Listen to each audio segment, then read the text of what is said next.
tomorrow, I think. We're supposed to get a lot of cold. Well, unless we go through and the cable, I think so. can't get all 20 or 30 degrees. if they don't have the table up.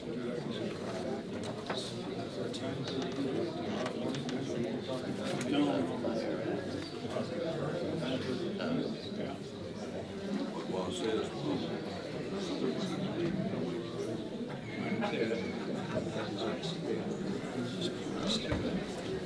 Let me go before this.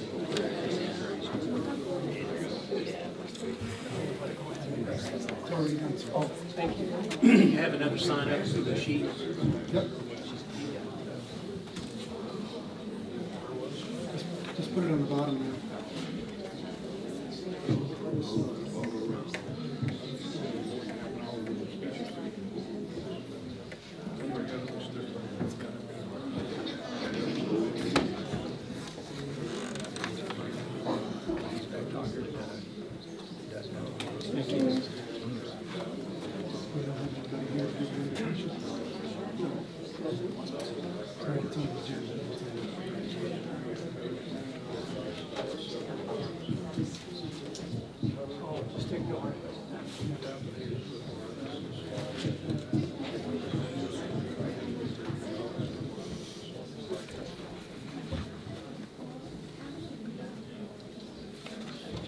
Okay. 6:30. Good evening, everyone. Thank you for coming out on a very wet evening. If you would please rise and join us in the Pledge of Allegiance. I pledge allegiance to the flag of the United States of America, and to the republic for which it stands, one nation, under God, indivisible, with liberty and justice for all. Do the roll call of council. Councilmember Snow. I'm here. Lynn. Here. Wozniak. Here. Wilms. Here. Fowler. Here. Burke. Present. All present. Thank you. We'll go to citizen input. As you know, we normally have 30 minutes. That's 10 people at 3 minutes each. We have 23. So I would entertain a motion to suspend the rules Second. to allow everyone who wishes to speak this evening has the ability to do so For the 3 minutes. for their 3 minutes. So, Mr. Wozniak, was that you? Second, yeah. Second, and Mr. Snow, or Mr. Wilms? Okay. Roll call on that. Councilmember Burke. Yes. Fowler. Yes. Wilms. Yes. Wozniak. Yes. Lynn. Yes. Snow. Yes. Carried. Thank you. We'll start off with Maria Pope.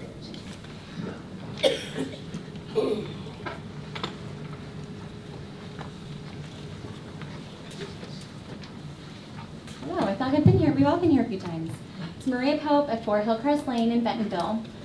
Gentlemen, first off, I want to tell you that the minutes from last meeting do not accurately reflect my words, and I want you to take note of that. It reads that I feel the proposed rules will prevent my family from operating our properties in a profitable manner. My words were misconstrued to paint an inaccurate picture. What I said was our numbers in terms of finances would work and would be able to pay our bills following the model we currently use. Never once did I talk about making a profit. In fact, I emailed each of you my monthly expenses, my monthly expense sheet today to show you exactly what we require in rental income to be able to pay our bills. I also showed you what it would cost us each month if occupancy was tied to septic size, rather than the MLS listing we relied on when we bought our homes. The costs associated with owning a large home are much greater than those associated with a standard 2-bedroom house. In case you didn't read my emails, it would cost my family in excess of $36,000 a year if it was decided that my 3,000 and 3,500 square foot homes could only sleep 6 people based upon our septic size. Those were the numbers I was referring to at our last council meeting. Clearly not profit margins. With the septic proposals we're talking about having to sell our properties in this current economy and taking a loss that would literally cause financial destruction for Brad, our 4 young children, and me, we would be ruined. How do I explain that to my children? Secondly, since it's been stated by several councilmen that Airbnbs aren't going anywhere in Bella Vista and are here to stay, the emotional vendetta by a few community members needs to stop. Can we not all come together with representation from citizens, STR owners, and councilmen? In fact, since many tax-paying owners are not allowed to vote in Bella Vista elections, wouldn't it be the democratic thing to do to table these ordinances and work together for the good of the entire community to find a solution that allows everyone to live congruently in the town we all love? I just had an amazing conversation with Peggy, who is not an STR owner, and we were talking about like the ground that we both share. We both agree STRs need to be capped because that keeps Bella Vista the community that we love. We both agree that ordinances need to be enforced because it keeps Bella Vista the community that we love. But we're not seeing these things together. We're seeing STR owners versus people who aren't STR owners, and that is not the community that we live in. Anyways, gentlemen, I ask you to table these ordinances until we can work together to find a reasonable, fact-based, and enforceable solution. I'll be the first to step up and offer to volunteer my time. It is the slow vacation season here in Northwest Arkansas for the next 6 months, so there is no emergency. So let's do this right for everybody. Will you take me up on my offer to serve? Thank you. Thank you, Maria. Sandy Ivy, please.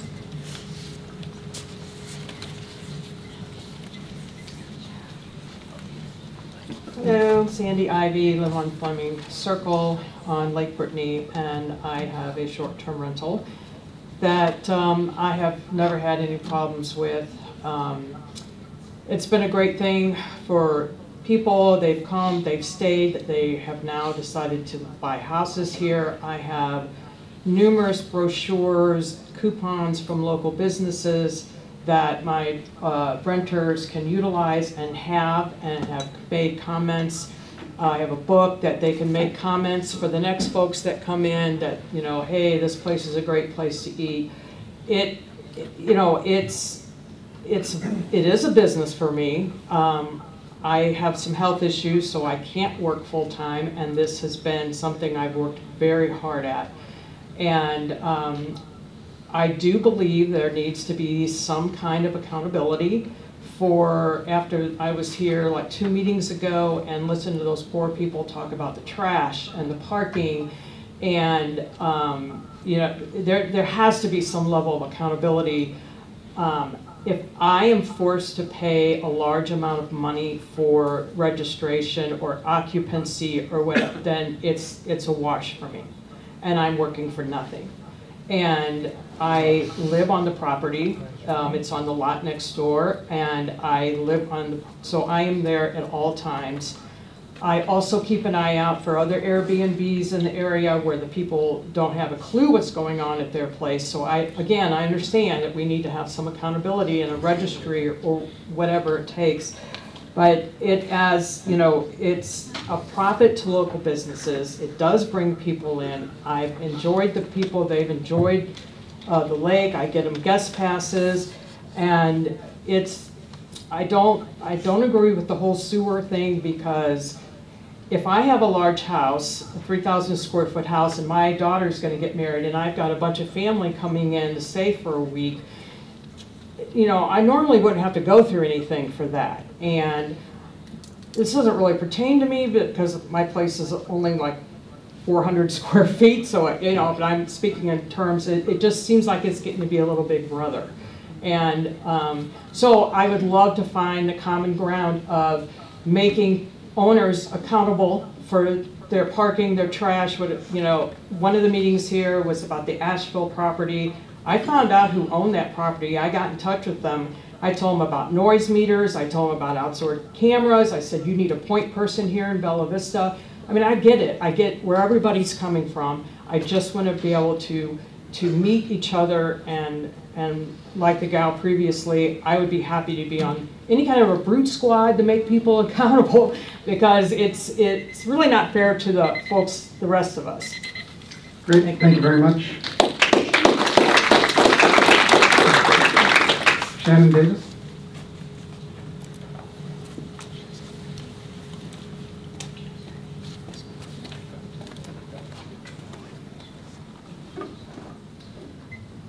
Things have drastically changed in the last 2.5 years, as many of us are very aware. No matter how we view the last few years, I think the speed in which things have changed have made it difficult to make decisions, especially when things are as tense as they are right now. The STR issue has started to divide our community, and it's made raw emotions pour out from both sides. It has made governing more difficult, no doubt. And I agree with the first speaker. I think it's time we start getting resolutions now.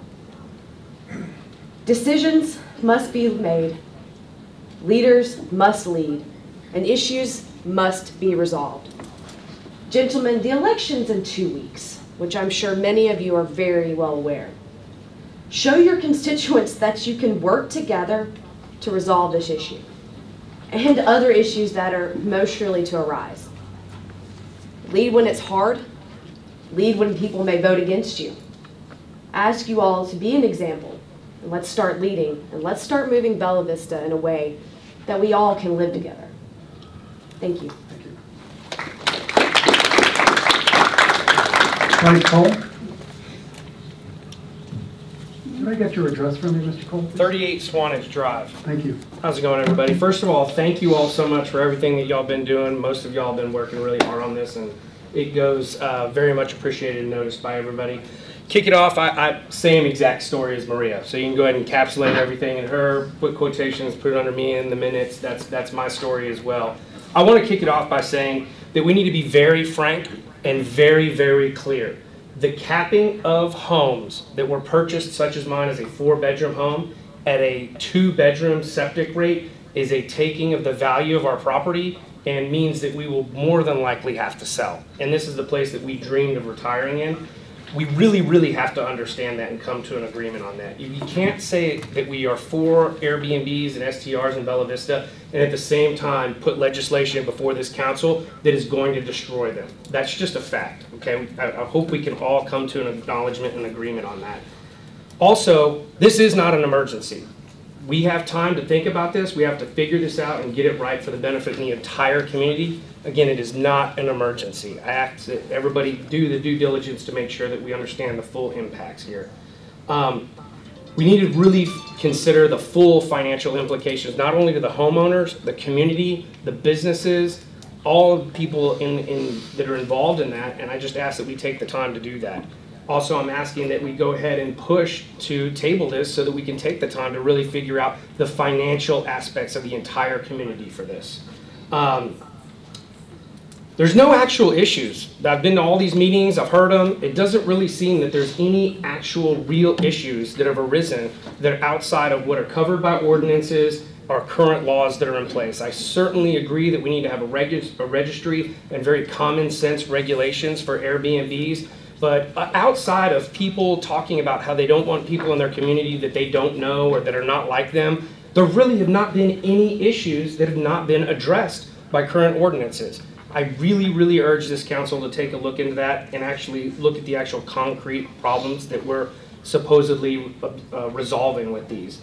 At the very, very least, I ask that we suspend this motion until we can actually take a full economic look at to see how this is impacting it.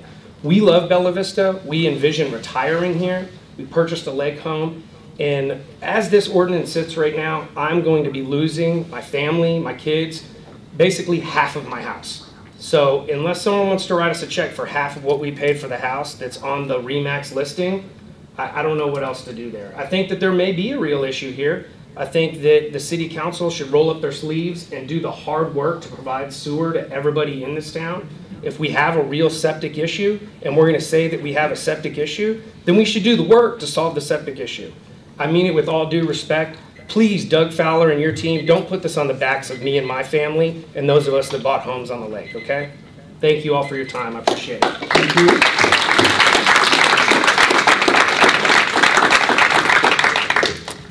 Amy Malaya?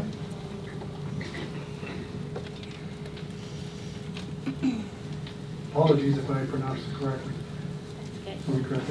And may I have your address, please? Yeah, it's Amy Malaya Coppett, and I'm at 14 Pool Circle, Thank you. Vista. It appears to me that there's been a large push by Doug Fowler to try to get his version of the ordinance passed quickly, simply by stressing that it's an emergency health and safety issue. But I need you all to hear that there is no fire to be put out, as I think you've heard from several who have spoken already. Our septic systems are not failing, and we're headed into the winter months, where many of us are going to have little to no occupancy. So it's going to give our systems time to rest and renew. I'm strongly encouraging you all to take the time to give this due legal process so that when the ordinance has passed, all the due diligence that's proper has been performed. Failure to give it at least 3 readings is not due legal process. Regarding the septic issue at hand, Council, please remember we are talking about less than 4% of all of the homes in Bella Vista. Is it really possible that less than 4% of the homes could cause an ecological disaster? I don't think so. And my short-term rental proven data shows that even though I sleep up to 13 on a 2-bedroom permitted septic system, I have never exceeded the capacity for a 2-bedroom septic permit based on my water usage, and my annual usage is less than half of the overall recommended capacity for the system. Nobody seems to care about the facts, though, that we're sharing. We're simply using septic as a crutch to find a way to keep out large family groups from the short-term rentals, though you're not looking to enforce this same septic diligence on long-term rentals or the long-term owners of homes. So the ordinance in itself is discriminatory in nature when based on the septic issue. Second, what would you propose I do with all of the existing reservations made for next summer? Many extended families have made reservations already. They've bought their tickets, they're excited about coming for their family reunion to Bella Vista. Would you all like to call these families for me and tell them they're no longer welcome to come? How would you feel if this happened to you and your grandchildren? They're most likely going to go elsewhere, and they won't be back to bring their business to Bella Vista again. All the existing reservations that are made on the books should be allowed to continue and grandfathered in, regardless of the passing of an ordinance. And if I have to cancel them, you all may be hearing from these disappointed families. Third, as of yet, we have not seen a list of the health and safety requirements that will be mandated by the ordinance. So unless everyone's prepared to hand us this list, you can't, in good conscience, vote on carrying out something that's not clearly defined. And if we're only given 120 days from passing to be permitted and in compliance, that list must be available at the time of passing so that we can do our due diligence as necessary. Our request to the council is as follows. Number 1, drop the septic issue from the ordinance and instead address septic issues citywide fairly and without bias. Second, please reconsider the no-nonsense ordinance as it was proposed by Steve Burke. Third, we would love to see this issue tabled altogether until the incoming council and mayor are seated, because they're the ones who will be working with us on enforcement in the future anyway. And please, all of you, think for yourselves about what is right. Thank you. Thank you, Brian.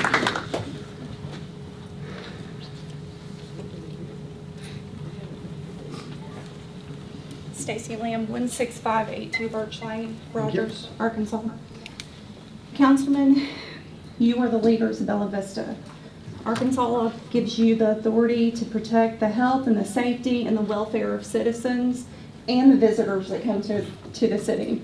You're tasked with accepting or rejecting an STR ordinance according to the legal limits of your leadership positions. I want you to keep in mind when you consider this ordinance that there's not been a single documented septic failure due to STR usage. There's not been a single ticket given to STR owners for nuisance problems within the city. There's not been a single case of an STR owner not paying their required sales tax to my knowledge. There's not been a single case of an owner, of a guest or otherwise getting hurt due to safety code issues within an STR home. Let me say that again. There's not one single documented case of any of these health and safety issues that Doug Fowler keeps screaming from the rooftops. But here we are for months now discussing the same issues. And despite your long list of health and safety concerns, the council wants to exclude several subsets of STR and long-term rental owners as if they magically don't need a regulation because such as the Greens, the Cooper development, larger and larger STR owners and long-term rental owners. And this question has to be answered because we need to know, do our rentals need regulation based on safety and health concerns, or do they not? This is the ultimate question. And if they do, let's get behind that question with real documented data, not emotional complaints from a few people and from the scattered notes of a bullying councilman. Several of you have stated publicly that you're all for, that you're for property rights and that you stand for justified and fair regulations for all. Please vote now to table this topic until you can truly understand the impact of these regulations on your own community. In fact, I would suggest to vote for an economic impact study. And once any real documented problems are identified, the majority of us STR owners will stand with you in making Bella Vista the best damn city it can be.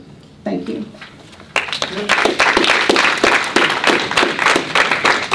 Nathaniel Green.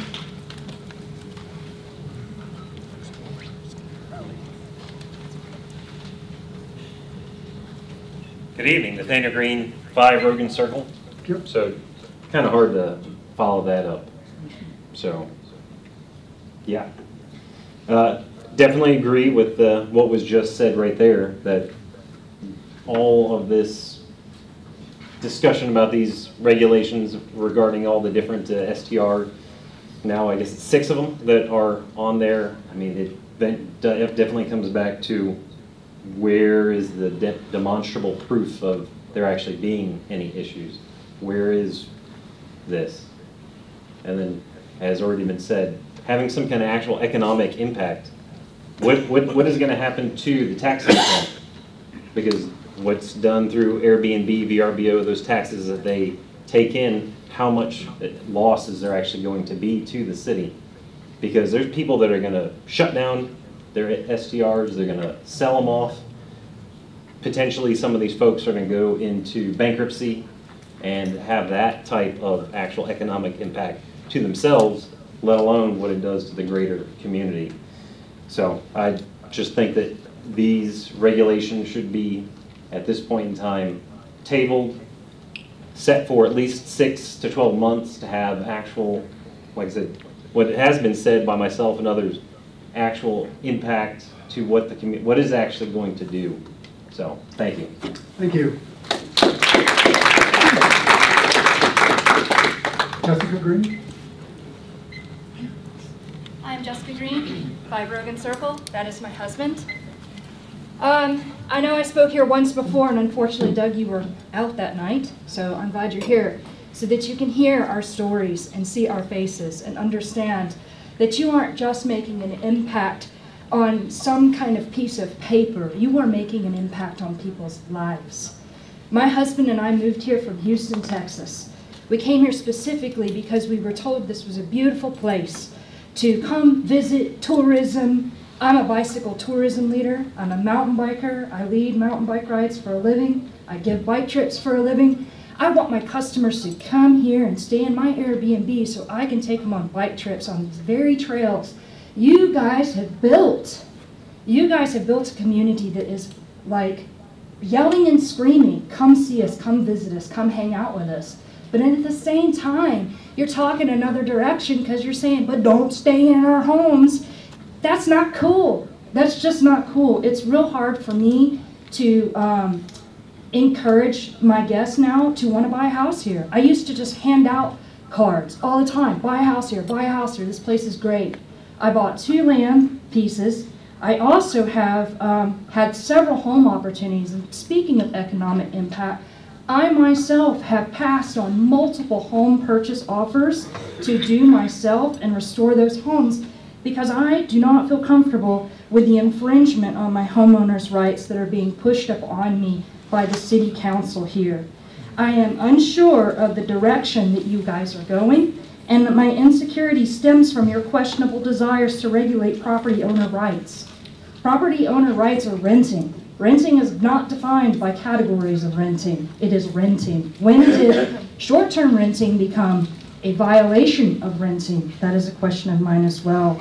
And I just really want to question you. Why are you promoting this as a beautiful place for people to come and visit and tour and be and play golf and ride on your bikes and lakes, but at the same time you don't want them to stay in our lovely homes? What is wrong? There's something to be wrong there, I say. I really think you need to table these measures to develop a fair and proper proposal, a real view of the real issues. As others have said, and will say after me, this is our slow season. We have time to round table with you.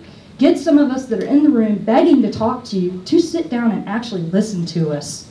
Okay? Ask questions, open your ears, listen. Stop being, what you want. Be what's right for the community. That's what's right. If Airbnb is here to stay, then you need to work with us. We are local homeowners. We live here. I live in the very house that I rent the basement of. And I know what's going on. And so I would like for you to really think about this. Several of my guests are repeat customers. Several of my guests in the past have purchased homes here. Think about what you are doing economically as a whole. Thank you. Thank you. Michelle?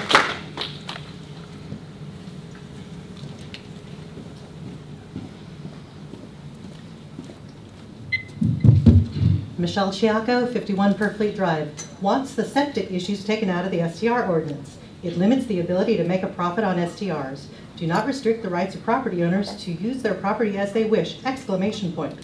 This is what was recorded as my statement to the City Council last time. I ask you not to pass the minutes without amending them because in no portion of what I said did I mention anything to do with septic limiting the ability to make a profit on STRs. My words were how I was limited by the government to make an income and that I made a choice to short-term rent a portion of my home to make ends meet after the government decided who could and who could not earn an income. As an owner-occupied STR, I am always on site. I always meet my guests. I always talk to them about septic and what is allowed and not allowed in the pipes. I go over every ground rule, and I've never had an issue that's being complained about by those who have such a hatred of STRs. I'm asking first for all owner-occupied STRs to be exempt from all requirements other than registration and first-time fee. Second, I am asking the council to respect all owner property rights and to please do not use the consensus ordinance, which is authoritarian and a complete overreach of local government, and to please instead consider using Councilman Burke's ordinance that is logical, well thought out, and not an infringement on property rights. Or at the very least, include a grandfather clause that states while counted towards the cap, existing and operating STRs will not be subject to inspection or approval and be given permits with registration and applicable fees. The clause could expire when these existing grandfathered STRs are sold, transferred, or cease to operate. In speaking with multiple state senators yesterday, they will be addressing how to handle out-of-control city governments from legislating away people's property rights when it comes to short-term rentals in the next assembly. The right to rent property is a fundamental privilege of private property ownership as shown in many state Supreme Court cases with decisions stating short-term rental is residential rental. Just a side note, there are so few owners who even know that this ordinance is happening, and it would have been nice as stakeholders to be included in the discussion. If I had to guess, I'd say maybe 10% of the 480 know. Perhaps you should have given them a heads up. I only knew because a councilman let me know personally. How do you intend as the city to let them all know? Or are you intentionally waiting to penalize them and fine them no less than $250 and no more than $500 per your ordinance? Having served the west side of Bella Vista for 12 years as a justice of the peace on the Benton County Quorum Court, I weighed ordinances that would affect my constituents' rights and always voted to protect their constitutional and property rights. I urge you to do the same today. Vote no on the consensus of Fowler's ordinance and move to adopt Councilman Burke's, the one that was handed out at the work session last week, not the one in the packet. If you will not do that, I ask that you table the ordinances until a new administration is seated and start from scratch with a committee, please, that includes owners, citizens, and city council members. Thank you.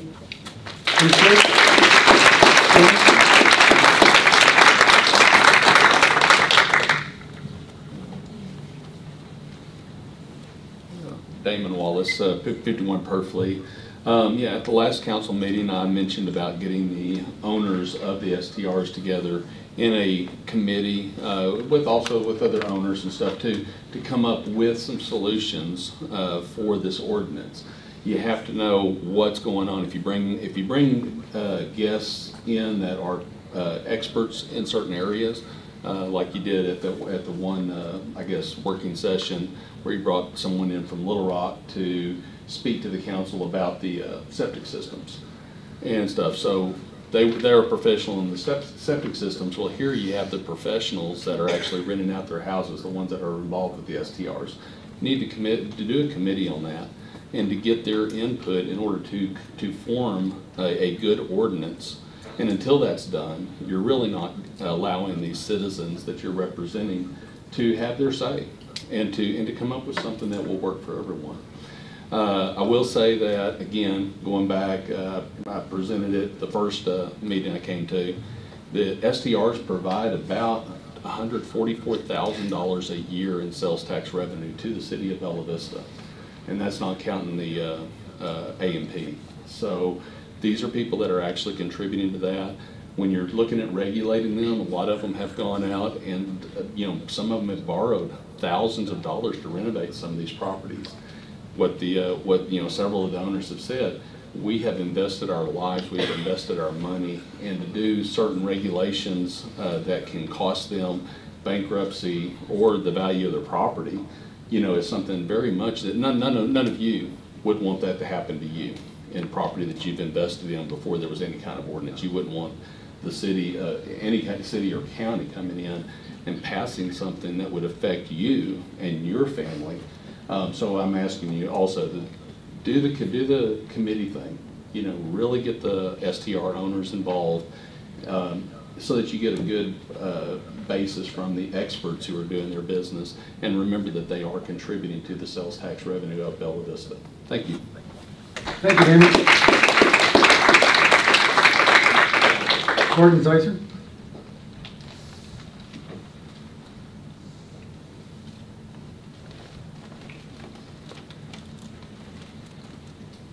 Good evening. Good evening. You're not going to want to hear from me.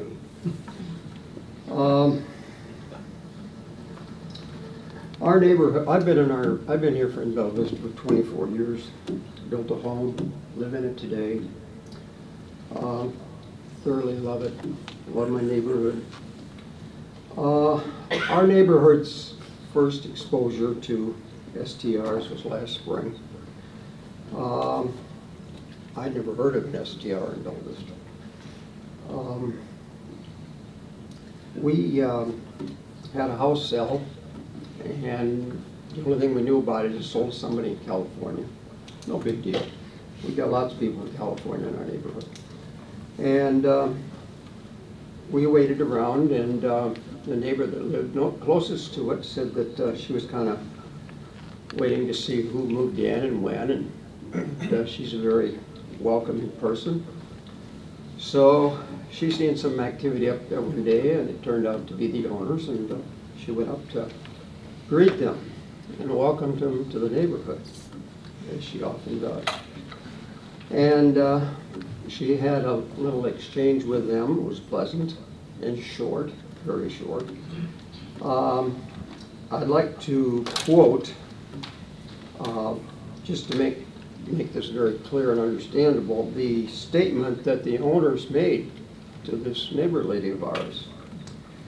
They said, I quote, "We don't want your cookies, and we don't want to get to know you," unquote. I can assure you there was no money exchanged hands in that little episode. Ever since then, as neighbors, whenever we see a for sale sign go up in our neighborhood, and it doesn't happen very often, but it has happened a couple times, we get kind of anxious, and we get, some of them actually get fearful, and we don't know what to expect. We don't know what's coming. We don't know, well, I guess one of the reasons we feel anxious is we don't have any control of what happens in our neighborhood. No control at all. We're just sitting there living our lives, and all of a sudden, boom. When I moved into my house, I got a permit to build. I didn't even ask the question if it was zoned residential. Assumed it was. Still assume it is today. A lot of us are just sitting there, and these commercial for-profit operations are coming into our neighborhood, and they're setting up shop, and they are a business. They do not comply with the zoning in Bella Vista as far as residential property is concerned. They are definitely a commercial operation. They're Your time is done, sir? Pardon? Your time is done? My time is done? Yes. Yep. Everybody gets 3 minutes, Gordon. Okay. I would just like to encourage the board and the mayor to consider the residents of Bella Vista instead of considering the money that's involved there. I know there's a lot of money to be made. Yeah, I hear you. Thank you. Diane Bland. Diane Bland at 6 Robin Lane. I can see both sides of this. I can understand what he just said. My husband and I live in Bella Vista about half of the month. And while we're not there, at times we rent it out as an STR. We have neighbors that were concerned, but we have talked with all of them, and we have wanted to know what their concerns are. And we have made them happy. And there's been a few times that we've had some people violate our rules. And we have gone to great extremes to make sure that those people know that they did not follow instructions, they're never allowed back, and to talk with our neighbors. We've installed exterior cameras, and so that we can regulate who's there and who's not there, and we don't allow parties. Airbnb and VRBO do not allow events and parties. And if people are doing that, they're violating the rules. You probably know the history of Bella Vista, but for those that don't, Bella Vista was created in 1914 as a short-term lodging rental, and it was that way for 50 years. Then Cooper bought it and had over 600 rentals and built it to be, quote unquote, a vacation retirement community with no age limits for 50 years.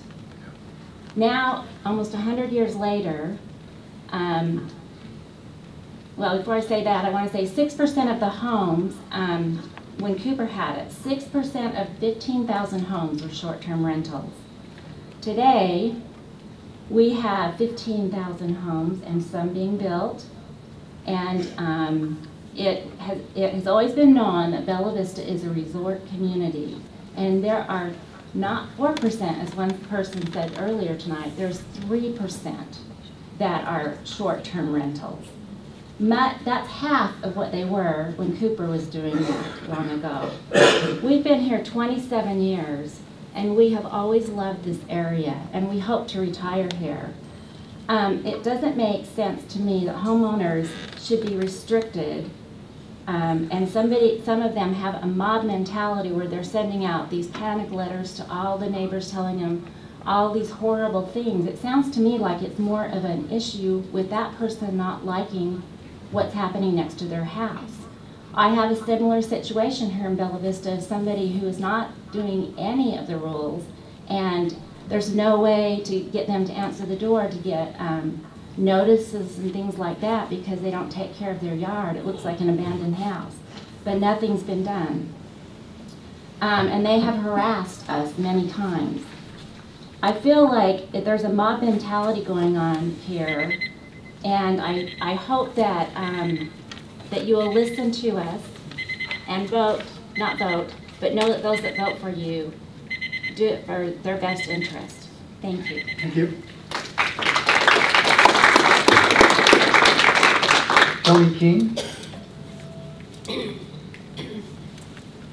Hello, I'm at 4 Stickney Lane. Thank you. And I just wanted to read a response that I put in after hearing about the short-term rentals. I wasn't aware, but it's my dealings as to what I've had to put up with. And it's not been good. But anyway, I write, this is a big concern for anyone not wanting a motel as a neighbor. When I retired and purchased my home, I just wanted a quiet, friendly neighborhood. In the spring, the home next to me was purchased and turned into a motel. It has been nothing but new guests arriving weekly, plus the cleaning crews. The yard is allowed to grow until it's overgrown. The trash container stays out in the road. I've gone over and moved it up to the house several times for them. The hey baby calls from the truckloads of bikers that come and go are not appreciated. My dogs can't enjoy their yard and have their noses at the windows watching for the next arrivals. The latest concern is the overflow of their septic water that was from a broken toilet. Apparently it had been running in their home for several weeks, but as it is with the people that are there, they don't notice, you know, it's not the owners. So anyway, I went to mow the yard and my mower sunk in the wet mud into my yard. And I got off of the mower and sank up to my ankles in the mud from the septic from the neighbor's yard flowing into my yard. So the owners who live in Colorado assured me that it was fixed. Well, 3 weeks later, it's still wet in that area, and the water was flowing through the fence. I cleaned my dog's feet after they've been out in the yard, which they can no longer just run free in their yard. I don't need septic being brought into my home. It went into my raised bed garden, ruined what was left of the fall tomatoes and that type of thing. Not sure what the answer is, but Airbnb is not the answer when you live next door to a revolving door situation where we have 2 to 3 different groups each week, in and out, in and out. And there will be up to 5 cars parked along the street. They're not able to park in the home's drive. And I now have locks on my gates, and I have no feeling of a neighborhood. My days revolve around what they are doing because I don't feel safe to go out in my yard. As they can see in from the hill, they're up higher than I am. So anyway, thank you. Thank you. Peggy Lucas.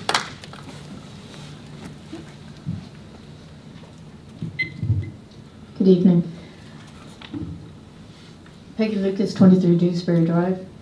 Just like we are becoming a mountain bike destination, we cannot deny that Bella Vista has changed from a vacation community to a residential community. We have 13,000, I heard tonight we have 15,000 homes, 30,000 residents that need representation right now from you. Residents need to know that you're voting to protect their community from becoming a transient community. Hence the need to limit the number of STRs. You agreed last week, or conceded, some of you, to 600 in last week's work session. Last week's work session was long, it was tedious and arduous for all of you, but you agreed on some things, you aligned on some things. I was in the bathroom 5 minutes and met Maria. I knew Maria was an STR owner, a Bella Vista resident, and when I met her, it was like, okay, are we aligned or not? Are we friends? Are we not friends? But it took 5 minutes for Maria and I to agree that we agree we need permits. We agree that we need a maximum number of permits allowed to prevent the transient community. We agree that we need occupancy limits.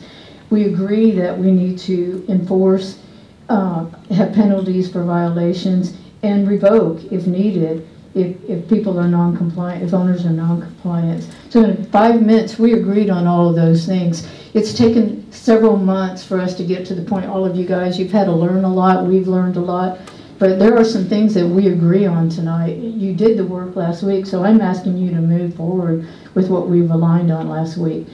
In reference to there's no issues, I'll share my personal issue, and there's been several people at these meetings who have shared their issues. We have a STR that the owner, we've gone to the ST owner, and they've pretty much said, oh well, we have a 3-bedroom home that says 17 people can come to the home. There's no parking for 17 cars when 10 adults show up. They're parking in the streets. We're in a curve. Nobody can get by. The police come out. Nothing's done. The police come out. There's nothing done. And so it just repeats itself. This week it's guest 1. Next week it's guest 2. And the problem never goes away because there's no accountability to the owner. The guests are gone. So this is what we're asking you to enforce. And so thank you for the work you did last night. We just need to move forward now and get it approved. So thank you. Great.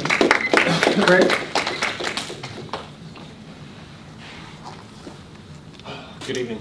Craig Honschel, 1 Scott Circle. The only thing, Ms. Lucas, she pretty much summed up everything that I had. The only thing that I would add, Councilman Burke's proposal, I think it's great. I think tabling and impact study on the septic, I think that would be an important thing. My family and I fled from a college town that went through all this housing stuff. We came here because we watched our neighborhoods dissolve. I mean, literally go from neighborhoods that were owned or kept in shape to miniature hotels, every single house. I mean, we were, I think, one of the last 2 families that actually lived in our neighborhood when we finally moved out. The rest of it was all miniature apartments, if you get my drift. But, you know, that's a concern that I have. The only thing that I would ask, and not to reiterate everything that everybody said tonight, you know, accountability to me would be the big thing in a registry. You know, I don't think that's outside the realm of reality and just responsible ownership. You know, now if you want to get into the safety side of things, I mean, I don't know, you know, if somebody's house burns down, you know, I think that's one of those things where, you know, when we moved here, the ice storm hit, we had neighbors across the street, tree fell on their house. We knew how to get a hold of them because neighbors had information. But outside of that, I mean, you know, what do you do in that situation? Just like a flooding basement or anything else that happens like that. You know, just so the city has a way to reach out and contact these people, whoever owns it. I mean, you know, and that's the one thing too, is that there needs to be a definite delineation between long-term rental and short-term rental. You know, you can't marginalize renters per se, especially in this economic market. You're going to see a lot more renters, you know, so we need to make sure that that distinction is kept separate. You know, you can't lump renters in as a whole. So, but anyway, that's all I had to say. I appreciate y'all's time. Thank you. Thank you. Ellen Creekbaum.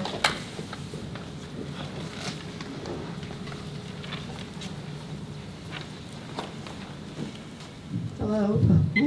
Ellen Creekbaum, 50 Churchill Drive. Y'all made great progress last week. I was so proud of you. You worked together, and special thanks to Doug and all those city employees that have helped you to get all this put together. The only thing that many of us feel that needs to be added to that permit process is a density clause. Before a permit is approved, the number of short-term rentals on a street, cul-de-sac, and neighborhood must be reviewed. This would prevent sandwiching and an owner becoming the only resident on a street. Mr. Flynn has brought up this issue of sandwiching in a prior meeting. Now it's time to get it back in, or get it into that ordinance. And this is urgent. And there are issues. I have a story of Don and Rosalie. They retired here, so this is their retirement home, and they have continued to and have contributed a lot to this city. They are now 80 years old, and they feel they have lost their sense of neighborhood. They want to walk outside and see familiar faces. Not having neighbors makes them feel very sad. There are 3 houses on their cul-de-sac, and one is already an STR. The other is likely to be sold soon, and then they will have to move. They see people going and coming so quickly at the STR that the house could not have been cleaned between renters. Having an ordinance will support property rights on both sides. The property rights of STR owners do not trump the rights of permanent residents. If STR owners aren't supporting an ordinance, I must ask why. We cannot go without an ordinance, as STRs are a non-existing use in the code. The city has reviewed and denied permits based on septic and ADH rules. Inspections and permits will help keep renters safe in our city. It will help keep residents from losing community and maintain quality of life. It will set limits which will benefit permanent residents and short-term owners. We recently stayed in 5 Airbnbs in the Northeast, and none of the places we stayed were in residential neighborhoods like Bella Vista. 2 were in rural areas, 3 in commercial settings. Safety is an issue, And what some people may consider safe may not be considered safe by the renter. Overall, it was not impressed with the properties we rented. So let's move forward so we can move forward with septic regulations for everybody. Thank you. Thank you. Bill Allen.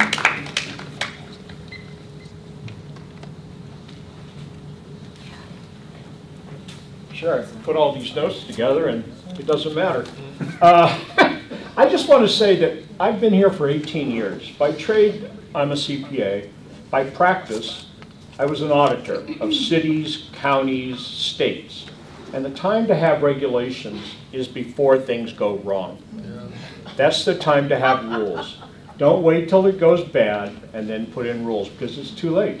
And the rules need to be based on criteria that's reasonable. That's all I have. Other than that, I pretty much agree with most of what's been said by both sides. Thank you. Connie? We're going to team teach here. Okay. Connie and David. He has a hard time speaking. David and Connie Jacobs. 15 Fort Patrick Lane. We have a 5-bedroom, 5-bath lake house that we rent out nightly through VRBO.com. We bought it in 2005 and have rented it out since. We know all the neighbors. They have our name and our phone numbers. In the 18 years, 17 years that we've had it, we've not had one complaint. It's rented virtually every night in the summer, and then lots of nights the rest of the year. We are retired from New Life Ranch in Concord, Oklahoma. So this is our main retirement. We welcome any feedback from the neighbors. We communicate with the guests, and we have loved getting to know the people.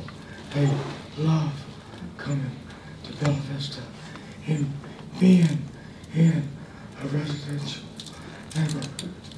We have one group of quilting sewer ladies that have rented a house 22 times. So we have a lot of repeat guests. We think some regulations would be very reasonable, and we don't mind being held accountable for what happens. We think that is healthy. Great. Thank you. My thanks to both.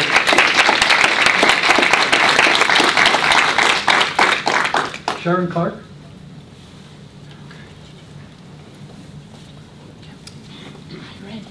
Hi, 1 Oldbury Lane. I'm here to represent some good friends that couldn't be here. They're developing another property, and I can't help but wonder if it's not so they can leave Bella Vista. I hope that's not true, because I really am crazy about them.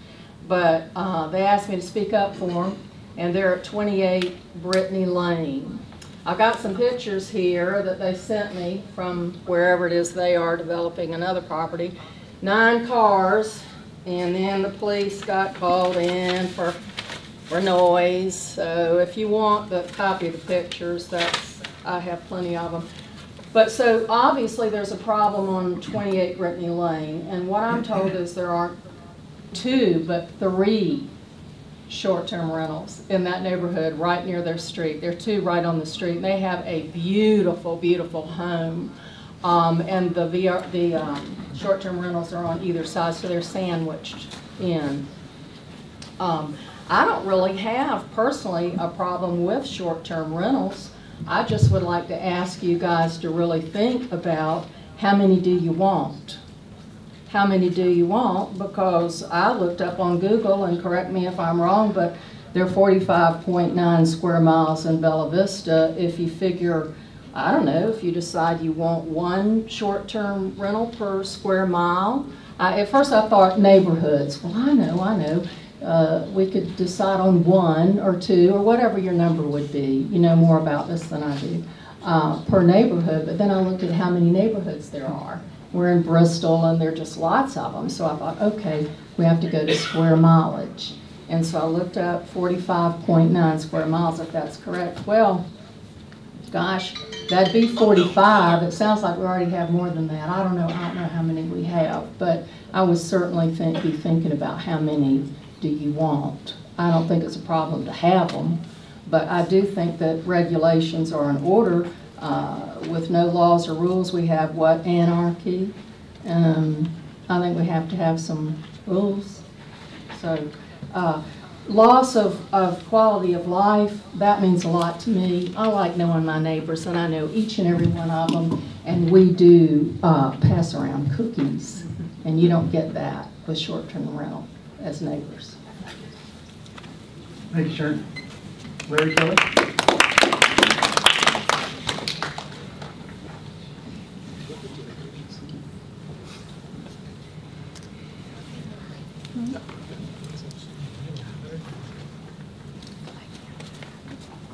My name's Larry Kelly. I'm a real estate broker. I live outside of Bella Vista at 12506 Collar Lane, but I have multiple properties here. And I sell properties to investors interested in short-term rentals. Pretty active in the market here. You know, I've given a lot of thought of this. I've been to most of the city council meetings that have reviewed this, been to as many work sessions as I could, and have thought about it on both sides quite a lot. In fact, I sent each of you an email this afternoon. I hope you were able to read that. If not, please do so when you get back. But there's a lot of emotion attached to this issue. A lot of emotion on both sides. And I think that in many cases, a lot of facts have been ignored. I'm not so sure about the justification for this because just as some of the other previous speakers, I haven't heard a lot. And many of the things that have been negative, and I don't discount the folks that have been affected and impacted by bad behavior. In fact, I empathize with those people a great deal. I think that everyone should have the right of quiet enjoyment of their property, and that shouldn't be infringed upon. Whether it's a short-term rental or a bad neighbor or a jerk that's staying with somebody next door. I think that when you call the police to take care of a parking problem, it should take care of it. I think when people behave badly, I don't care if they're short-term rental people or permanent occupancy. They should be arrested and taken care of.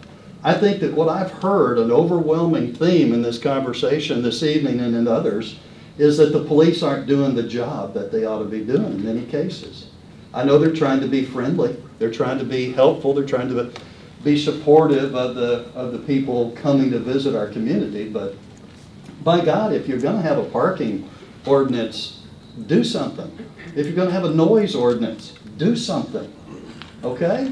Don't put it on short-term rentals, because I think that what we're talking about is a handful of situations and a handful of properties, not in general. In general, just like it's been said, I don't think most people even know about this short-term rental issue or this ordinance. They have no need to. They're not affected by it. So in general, I think that Bella Vista is okay. We need to address some of these issues, no question about it.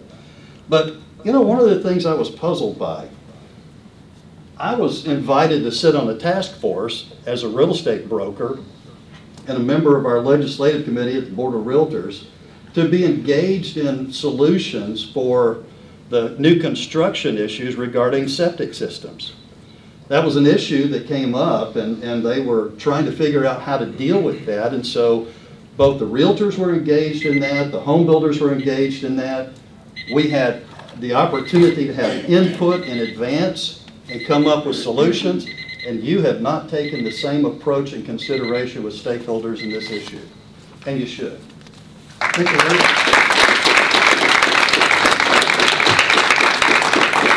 John Senate.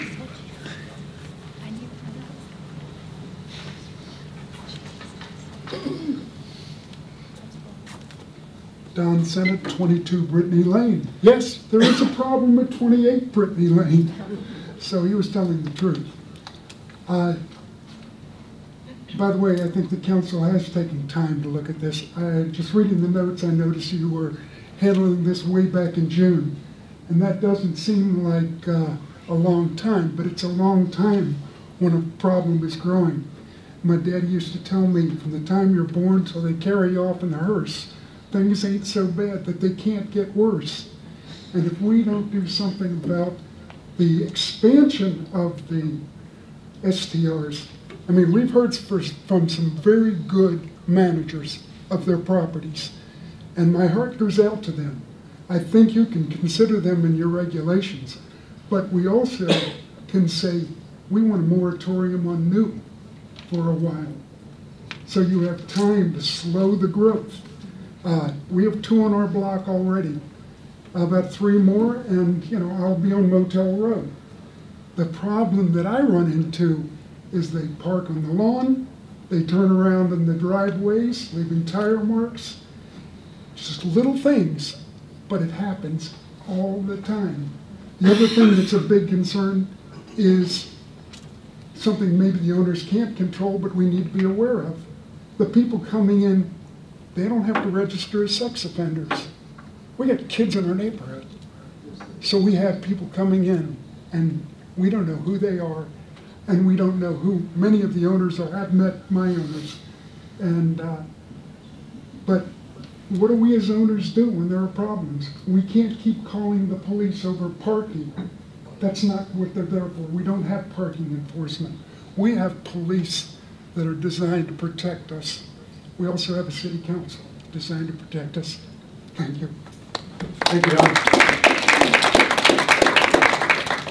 Jesse Keller. 6 Daventry Lane, Jesse Keller. Just to make something abundantly clear, in the Keller family, we always will accept cookies, no matter if we're in a short-term rental or not. So as has been said earlier, Bella Vista was built as a resort town over 100 years ago. It's always been a short-term destination. The vacation rentals have had as many as over 600, and that was a 6% number, and the homes in Bella Vista now that are short-term rental are 471. That is a 3% number, not 4. It's not an emergency. 3% does not an emergency make, especially when we've been at a much higher number and there wasn't a problem. It sounds like there is a problem on Brittany, and that's why anecdotal evidence isn't reliable, because it's not factual. It's emotional, and it makes us all feel something. And the same goes for the short-term rental side. I have no problems. I could give you lots of anecdotes from my short-term rental. I have no issues there. So we have to go by facts. There's no evidence that the septic system is not working or that it won't continue to work. We need to have clear facts and evidence of what it can handle and what's going to happen, not guesstimates, not worrisome, living our lives in fear, making rules just to make rules just in case. That doesn't work. That's not okay.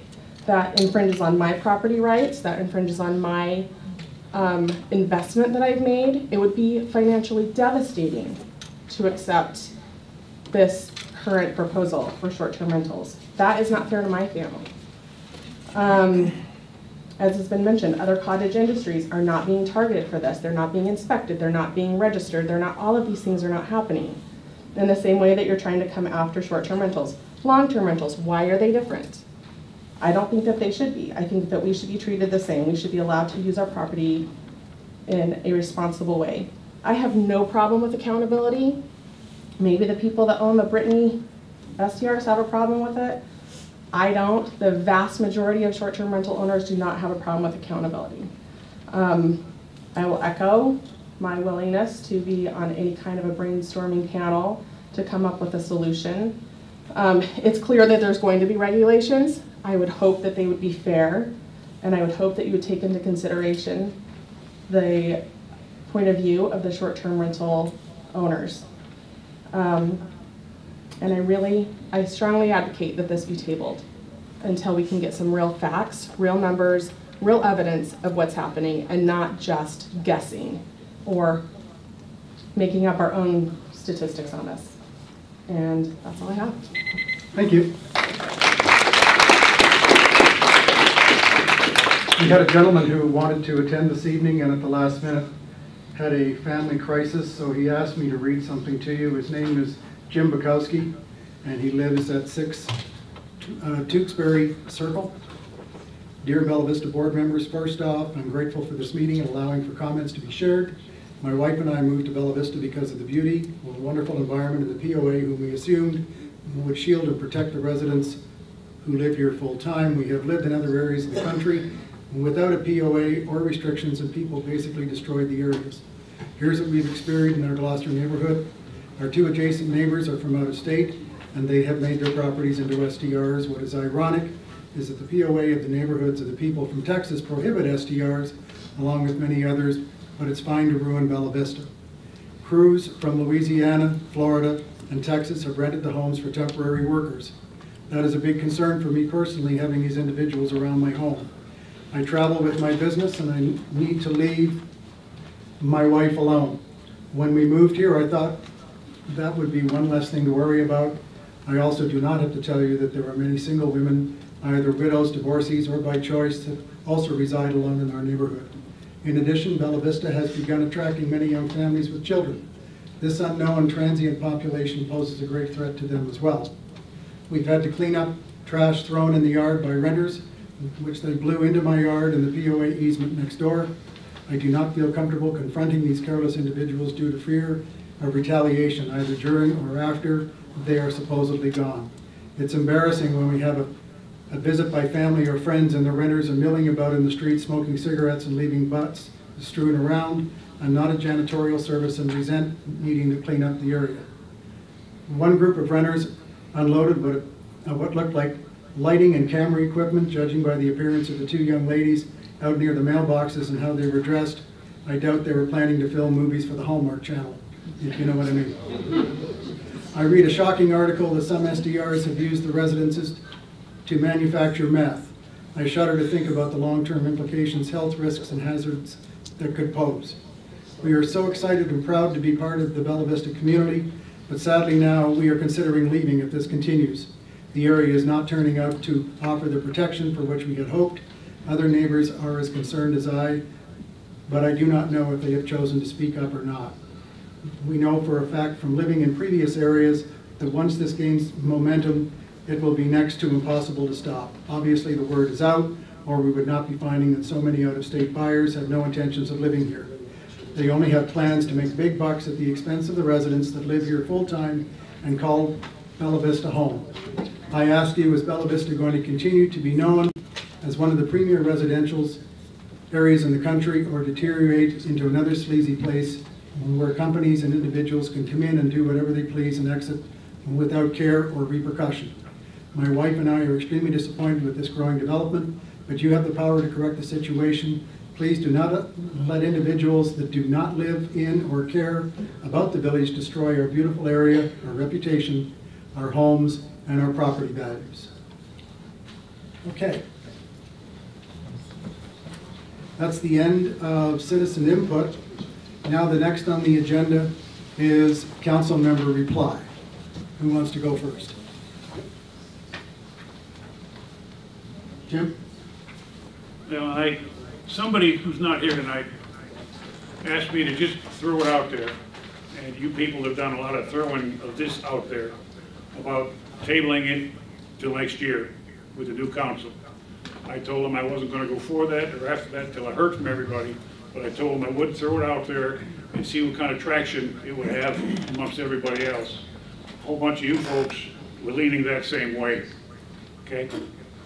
And then, of course, if we do that, I would be all for a group, small group, no more than 9 or so, with council, permit people, and owners.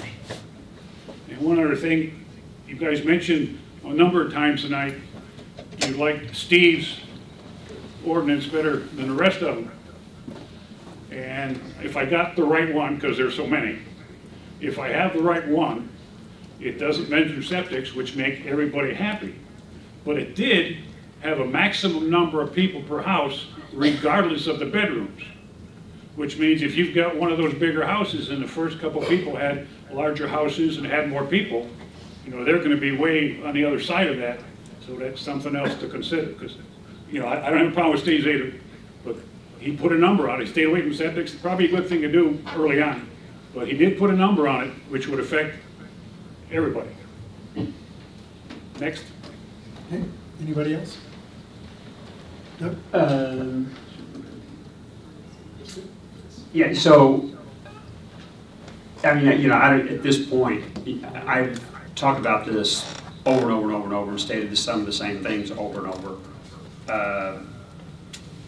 You know, I hear what everybody's saying. I think most of the issues with most of the short-term rental owners, and, you know, let's face it, pretty much short-term rental owners that are speaking is pretty much the same people every time, with the exception of one or two. And I said it revolves around occupancy, because the tying occupancy to septic build-out obviously isn't going to meet their own personal goals and their own personal needs for the properties that they have.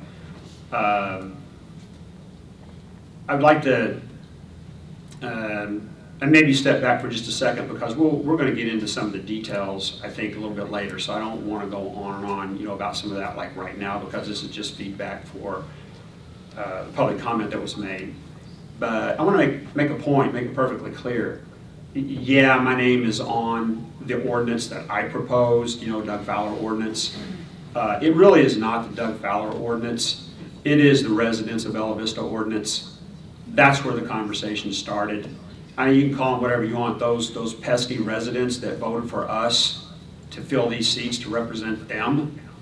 That's where this started.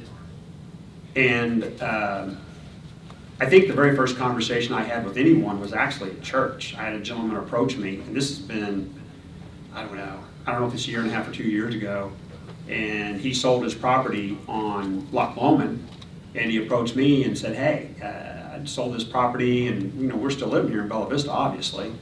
We just moved to a smaller place. We downsized a little bit, but it's a home that has a 2-bedroom septic build out, and they advertise the occupancy on whatever booking site that whoever these individuals use that bought the property. They have occupancy at 8. He goes, how can they do that? You know, I mean, that's just not right. The city needs to do something about that.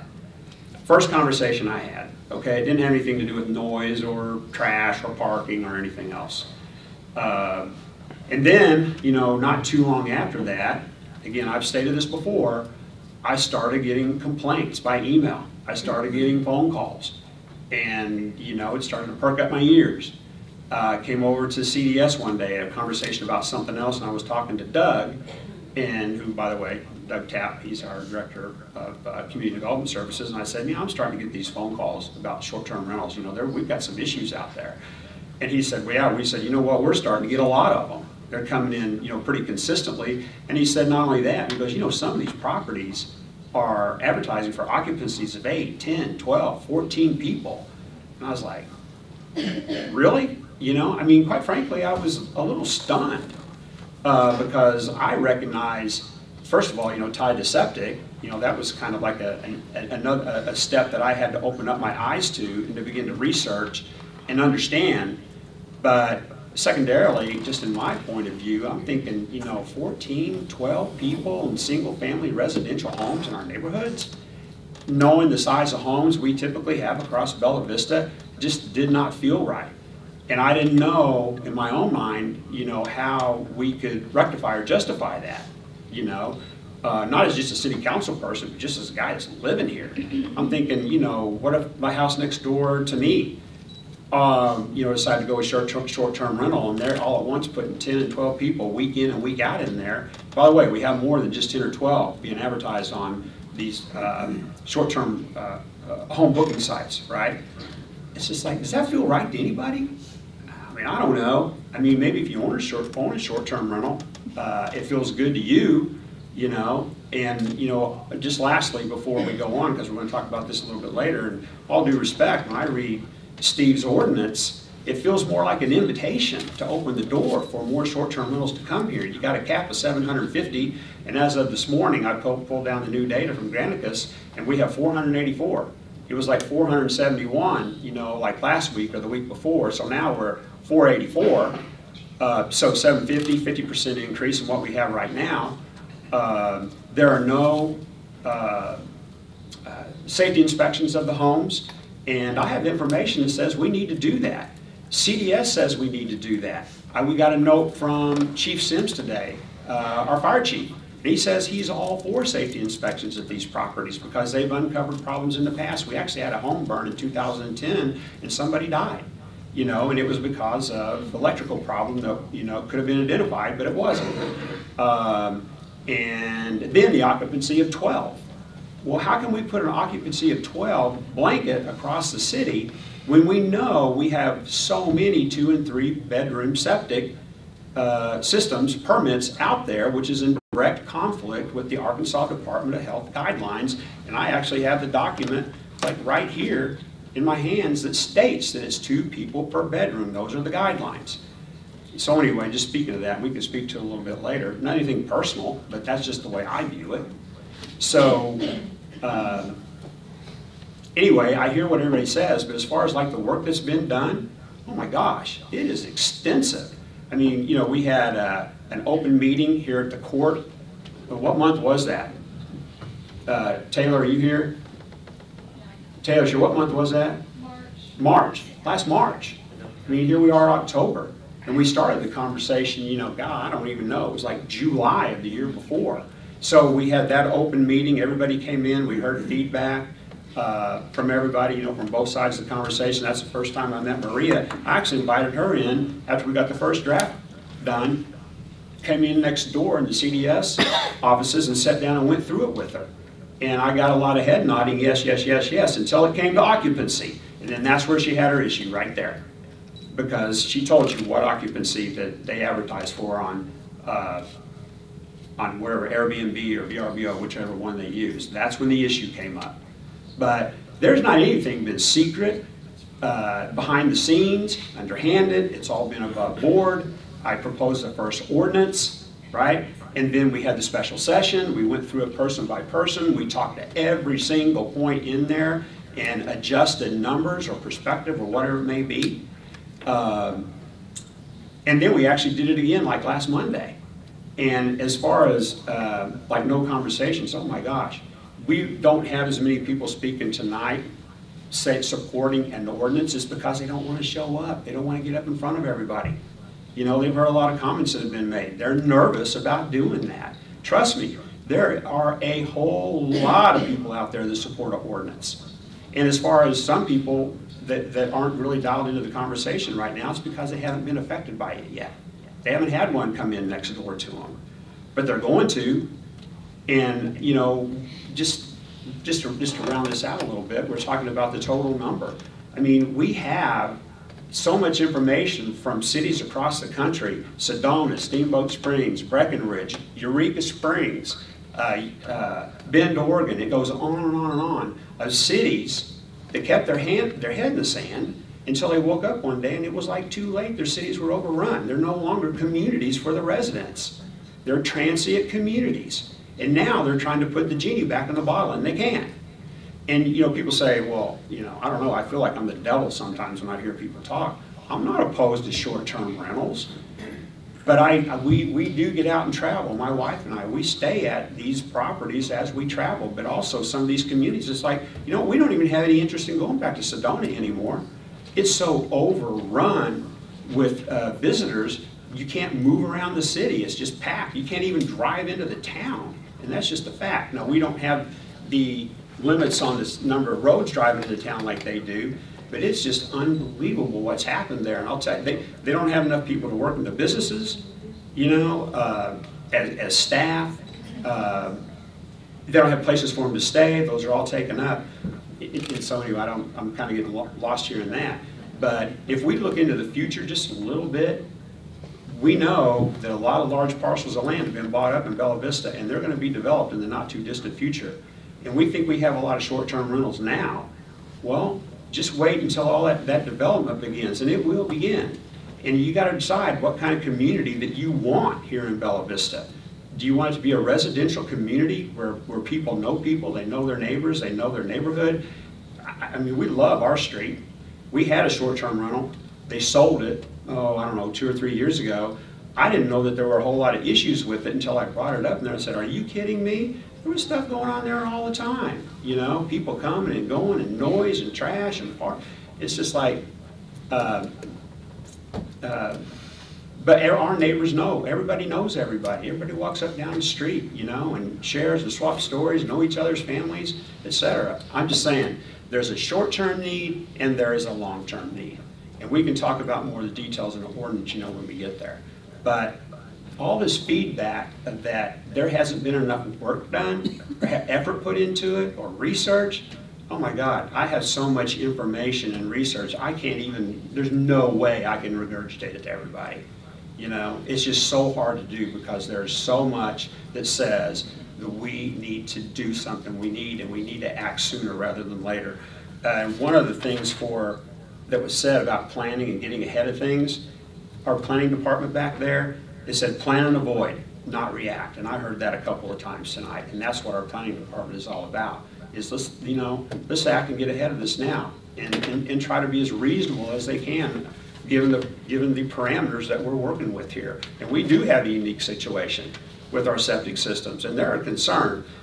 And I will just say, you know, we had Richard in from the Arkansas Department of Health. I had a lengthy conversation with a lady named Bobby. Bobby's last name, off the top of my head, she's a septic designer. I'll tell you what, they're both very passionate about this, and they're trying to give us a heads up here.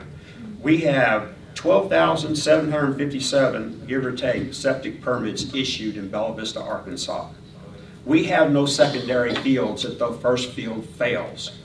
They're allowing us to continue to build septic systems here, okay? Although in the guidelines of the Arkansas Department of Health, they really shouldn't, you know? So, and by the way, I have proof, we just had a septic fail occur last week. It is like 2 doors down from a current STR. STR, it's not them. I'm not saying, you know, that just because they did, the STR will as well. But I'm just saying, we just had one. And I know we've had them in the past. There's one gentleman that got up and spoke tonight that had to get a special permit to put in a specially built septic system that cost $30,000 or $35,000 at a property that he bought, you know? And he's opposed an STR regulation in the septic portion of it. I don't understand. So anyway, that's enough of that, but we'll get on in a minute. But I'm just kind of frustrated, you know? You can't tell, because there's been a lot of work put into this. Okay, thank you. John?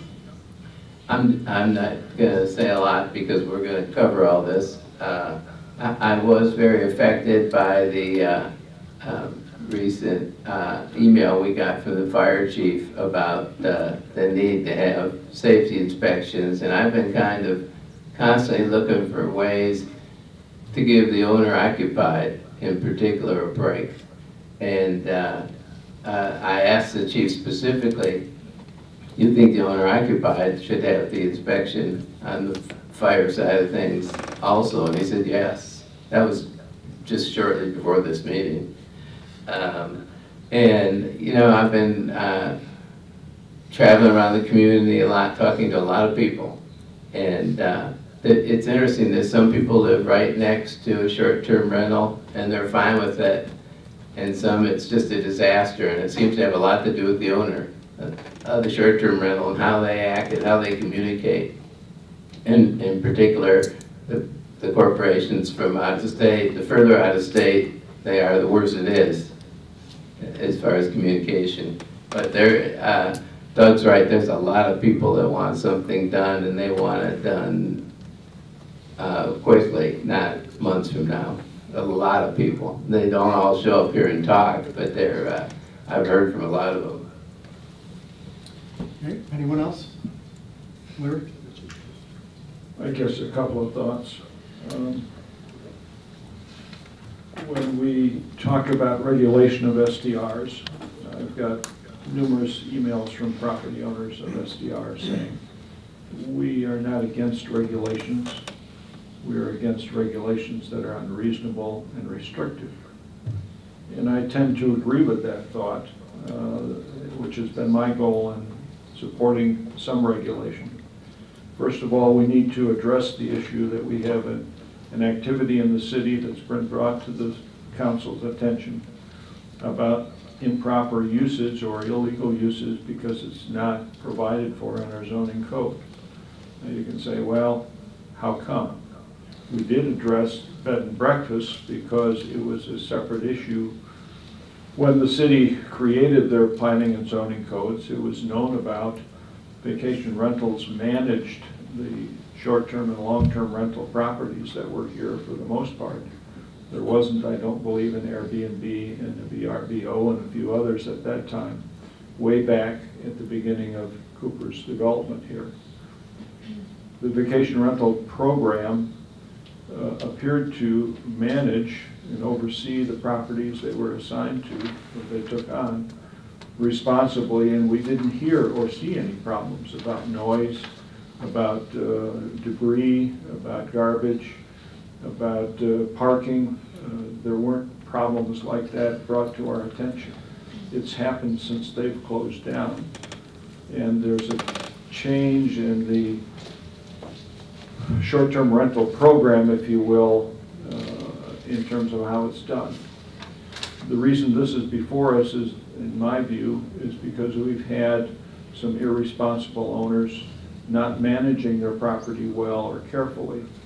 And so it's created problems to the neighbors, noise problems, parking problems, trash problems, and other things, trespass problems. One property on Brittany Lake, on Lake Brittany, was mentioned tonight. I have a friend there, and this may be the same property they're referring to. But people come and trespass across their property to get to the lake, leave trash, throw trash. So it is something that we need to somehow address. And our law enforcement department is, I think, one of the best ones around our neighborhood in terms of Northwest Arkansas. But as most policemen, when they are called to attend your address, they don't know if it's you personally who own the property, who's having a big bash, invited all your friends, neighbors, relatives, in-laws, and outlaws, and they're parking all over, and the police want to be friendly and not over enforcing. And so they say, keep the noise down, move a few cars or whatever, trying to be friendly to you, not knowing that it's really an SDR and those are all people from out of town. And so you can't blame the police that they're not doing their job. They're trying to do their job as if the people in attendance at a given property who lived there and were relatives of the people there or friends of. So you can't blame them. But maybe what we need to do is identify in our mapping program at the police department that a property is a STR property, so that when a call comes in to the dispatchers, they know that this property is a rental property and that the officer being dispatched there should not be friendly, but should be very firm and aggressive about any violation of the code. Now, the problem is our police department is not code enforcement. That's not their primary function. We have a code enforcement department. Fortunately, they only work a regular work week, 5 days, Monday through Friday. Maybe we need to address that and change that around a little bit to provide some overlap. I think the issue of enforcement is real. We've had lots of valid complaints. We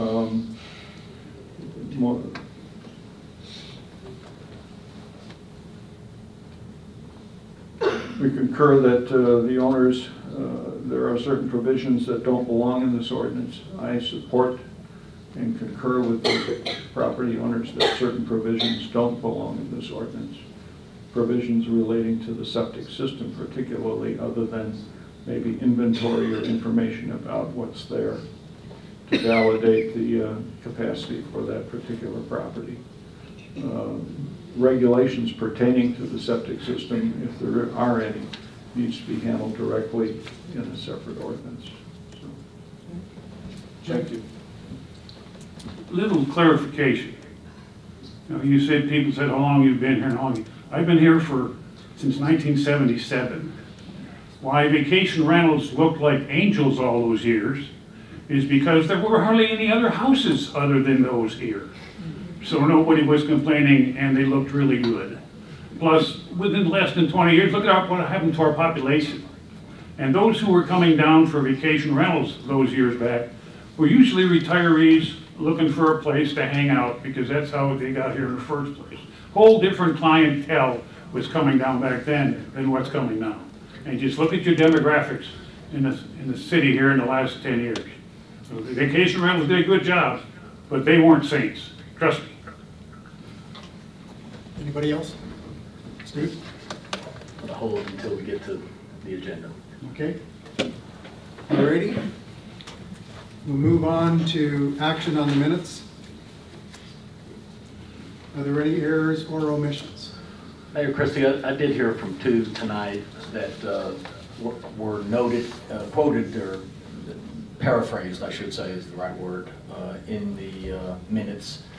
I think it was Maria Pope and Michelle Chioco.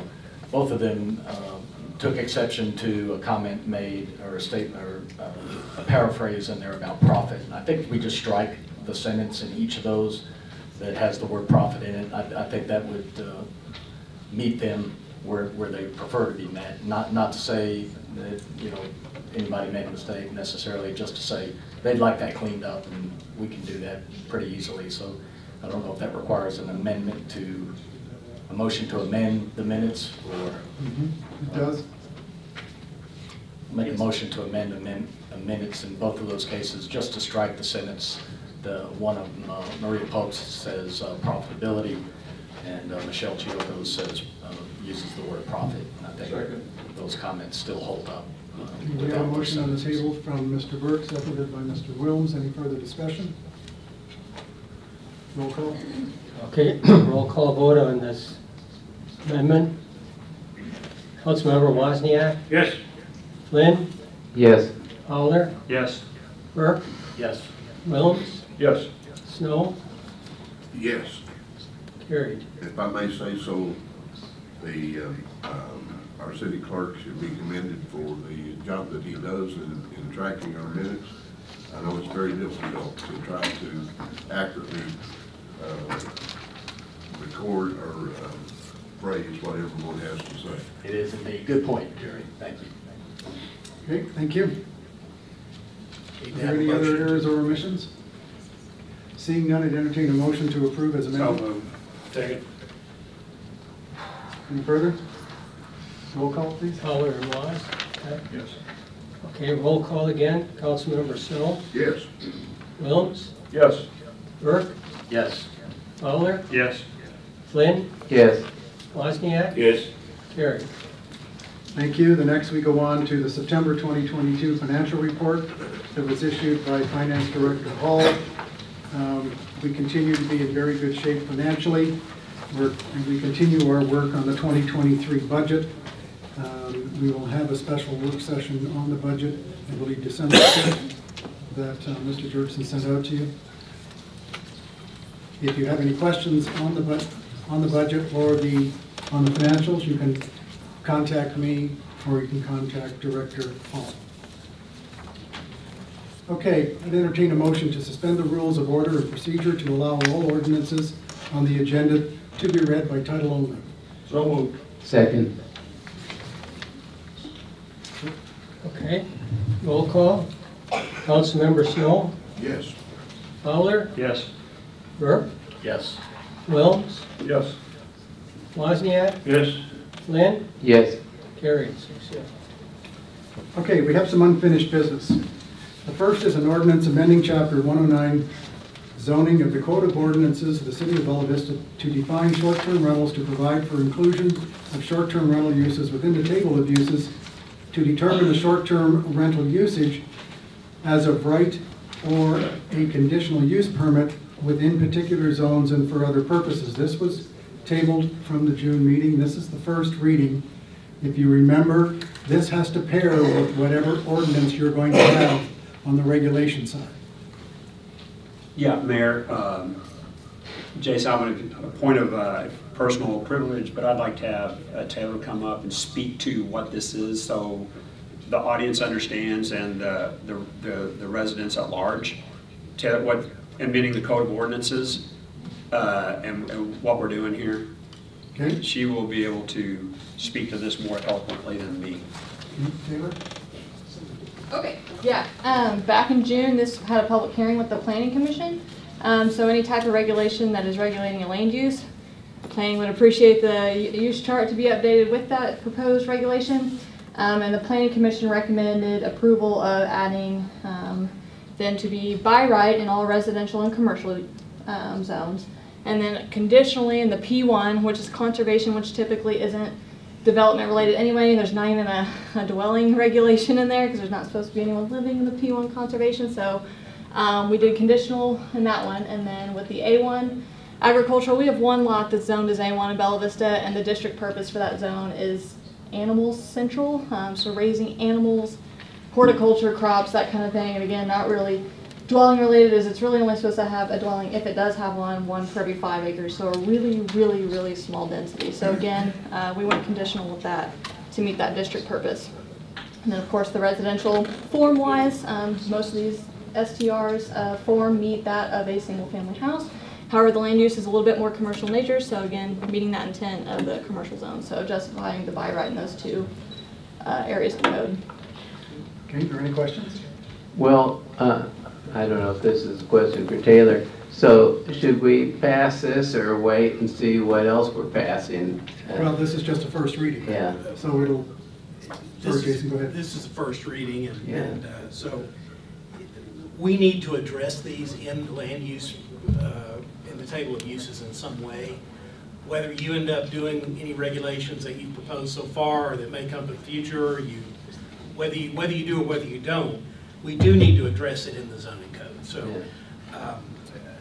the one thing that I did say back, I think in June, is we define short-term rental here, and that will be the definition that it takes in terms of zoning and use. And so my thought and discussion was whatever you end up doing in terms of regulation, assuming you do, you need to be advised of that definition and make sure that they fit together. So that's what we've tried to do in the drafts that will be heard later in the agenda. So Okay. you can do this and not do something else without messing anything up. That's Okay, so I was going to say, Taylor, thank you very much. I'd like you to kind of like hang out where you are, and I'd like, point of personal privilege, I'd like to invite Daniel Ellis up, who is the chair of our planning commission. Daniel, could you come up? So I want people to understand, right? Because I'm telling you, I mean, even, personally myself, and being a city council member, it takes a long time to learn and understand how the process works and why it works like it does, okay? Planning commission is a separate body, and they approve or disapprove of variances and different things like that, or lot splits. I mean, it goes on and on and on, right? But the planning commission has a lot of authority within the city, and I don't know if people really understand that or not. So we could put a short-term rental by right usage in our zoning laws, right? But we could also make it a conditional use permit. And if we make it a conditional use permit, that means that each and every short-term rental property, before it could be permitted, would have to go before the planning commission, and there would have to be a public hearing on each individual property, and then before the planning commission, and then the planning commission would have to take up each property one by one. We decided not to go that route, and maybe it's for obvious reasons for some people, because right now it's at 484 properties. It would take them 2 years to get through every single one of those, right? But Taylor, last week, at our work session, was talking about all the different situations where people have come before the planning commission to have variances approved for fences, for retaining walls, for accessory structures, for driveways, etc. And because of ADH guidelines, they get turned down because maybe they're going to be interfering with a septic field or whatever the reason may be. But anyway, by septic fields or whatever. So Daniel, if we went like property by property to be permitted, and somebody came before you and they had like an occupancy of 10 listed, or take me through the process of what would happen and where do you think the planning commission would go with this? I mean, the planning commission is a body of 7 individuals, and we look at each thing as it's presented to us and look at the recommendations that staff bring for us. But generally speaking, based off of advice from our city attorney, we hold pretty fast and hard to what our ordinances say, because at the end of the day, we're here to enforce the ordinances that the council's adopted, and we do not lightly grant variances from those ordinances. We feel like that the ordinances were written for a reason, or the health department's guidelines were written for a reason, and if there's a lot of variances that are needed, we need to relook at the ordinances and why. But when it comes to septic systems, I don't think we've approved any variances in the septic system specifically. We have held very fast to that, understanding, I can't remember which councilman mentioned that, we don't have a secondary field for septic systems. Once they fail, that's it. You got to come up with something else. And septic systems do have a shelf life, all do. You know, Dan, and I know you can't speak for the whole entire commission, right? Right. But let's just say we went through the conditional use, we went one property by one property, the first permit request, and you say, what's the occupancy, you're asking for? They say 10, what's the septic permitted for? And they say 2, which would be 4 people. What would be the likelihood that the planning commission would approve that? I mean, as this commissioner, we would look at what was approved by the health department for an occupancy. I would look at what's an occupancy load for a home, and that would be what I would use for guidance is, each lot has a plat that shows how many bedrooms are permitted and how many people are permitted, and that's what I would look at. And I'm a civil engineer. I've been doing this for 23 years, and we don't go against the health department. Our first canon is public health, safety, and welfare, and kind of the health department's been set up as that governing body in dealing with water and wastewater in the state of Arkansas as far as public health, safety, and welfare goes. Okay. Doug, can I clarify something for you, and for anybody else is interested? If the city went the route of conditional use permits for short-term rentals through zoning and did not use another method, one thing you're going to have to consider is that all of those uses that are in existence upon the adoption of that requirement would be pre-existing non-conforming uses. So those 480, whatever you just mentioned, none of them would have to come back for conditional use permit because those uses were already in effect when the zoning regulation came into effect. So those would only be new ones after the adoption of that zoning change. Okay, fair enough, but just wanted to make the point that anything that would come forward after that would not be privy to that, and then would be subject to the process that Daniel just spoke with. So, and a point I'm just trying to make is whenever we did this and put this all together, we took into consideration, by right versus conditional use, and didn't want to go that path. We wanted to make it a by right use. So we thought about this like, way in advance. And also, you'll see like in one of the in one of the ordinance regulations, actually both of them, we've already fudged a little bit and said, we're willing to go 3. And that was begrudgingly given kind of a little bit of a head nod by Richard from the Arkansas Department of Health. He didn't really want to do that, but he did. So anyway, Daniel, I appreciate it. Daniel, thank you. Taylor, thank you. Mayor, Yes, sir. before he leaves. Oh, sorry. Just in case you have a comment. My question is for Taylor and for Attorney Kelly, and that is that if we adopt this resolution, this ordinance here, independently of our other ordinance that may be regulating short-term rentals, does it inactivate the ability to do a permit system? No. Because it's by right? No. That's Jason's question. No. So and I guess my real question is, why don't we include this provision? If you adopted a business license, all these businesses are legally operating now they would have a new requirement to get a business license. Okay. So it's a new type of regulation they have to do to continue in a particular type of use. So I don't see it that way. So would it be best for us to take this provision and include it with the ordinance that would be the No, regulation? I think that would create a confusing mess, to be Okay. honest with you. Okay. Thank you.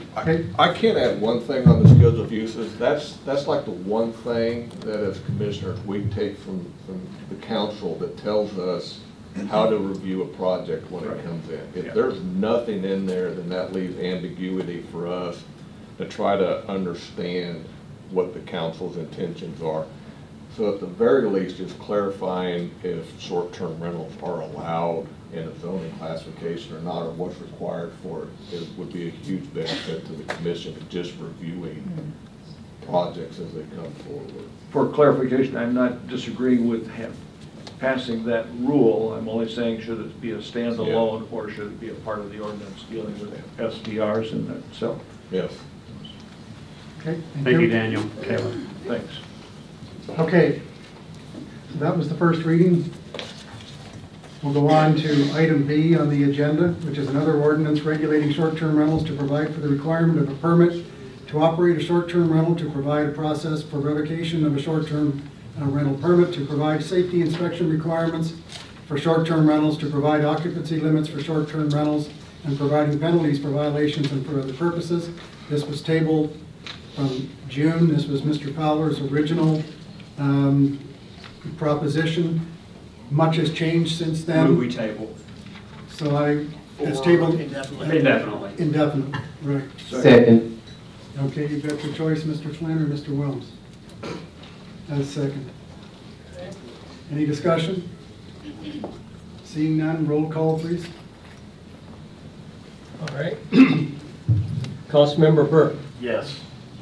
Fowler. Yes. Wilms. Yes. Wozniak. Yes.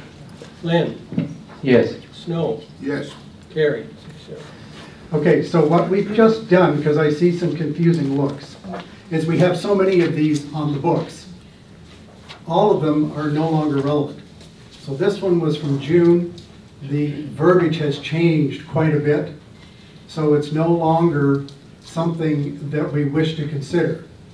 So what we do is we table it indefinitely, which basically removes it and it's gone. So that we can begin to whittle down and concentrate on the ones or one that we want to focus on. Everybody okay with that?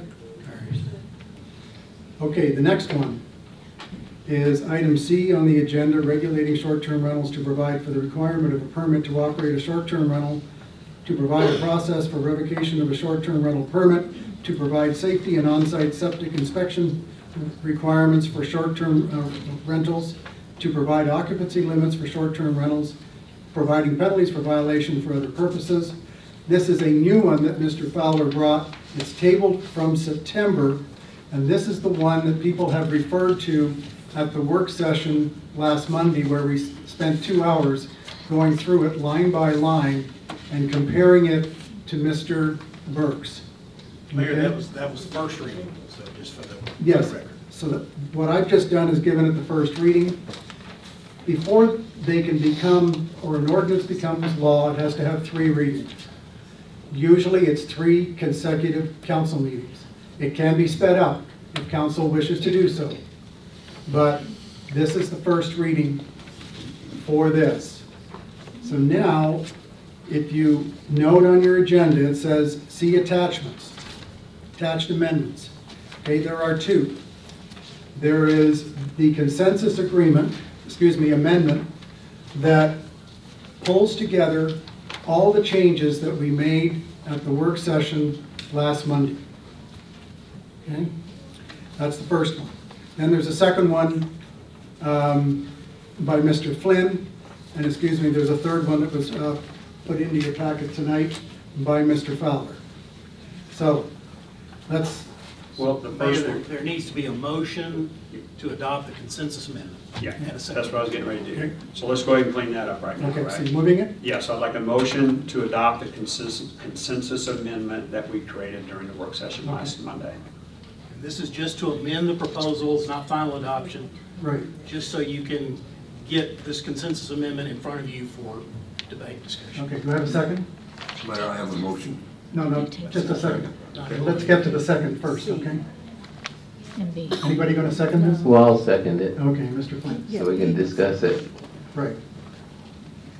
All right. Okay. Discussion. No roll call. Roll call vote on. Not yet. No. Discussion on the consensus amendment. So discussion on the motion. So I think I'll, Yeah. Mayor Christie, is it okay? I think I'll use this time to kind of make my comments in general across the process that we've been going through here. I want to address them really to my fellow members of City Council. So I think everybody on City Council has tried to work in good faith here to strike the balance between recognizing property owner rights and trying to protect the quality of life in our neighborhoods. And I've felt like from the beginning that we have some action to take here. And I said early on in the process, I thought we ought to, on the first take of things, we ought to really do our best to keep it simple. We ought to provide a registry for all short-term rentals so that we know who they are and how to get a hold of them and how to communicate with them. Because I really felt like this was going to be more about more enforcement, more communication, and less regulation. And so I put an amendment or a proposed ordinance together myself. And I feel like in the process over the months that we've discussed these things, it almost kind of became a competition of sorts. And I recognize that, and I didn't feel like we were serving the residents of Bella Vista very well with this kind of competitive process of one ordinance against another.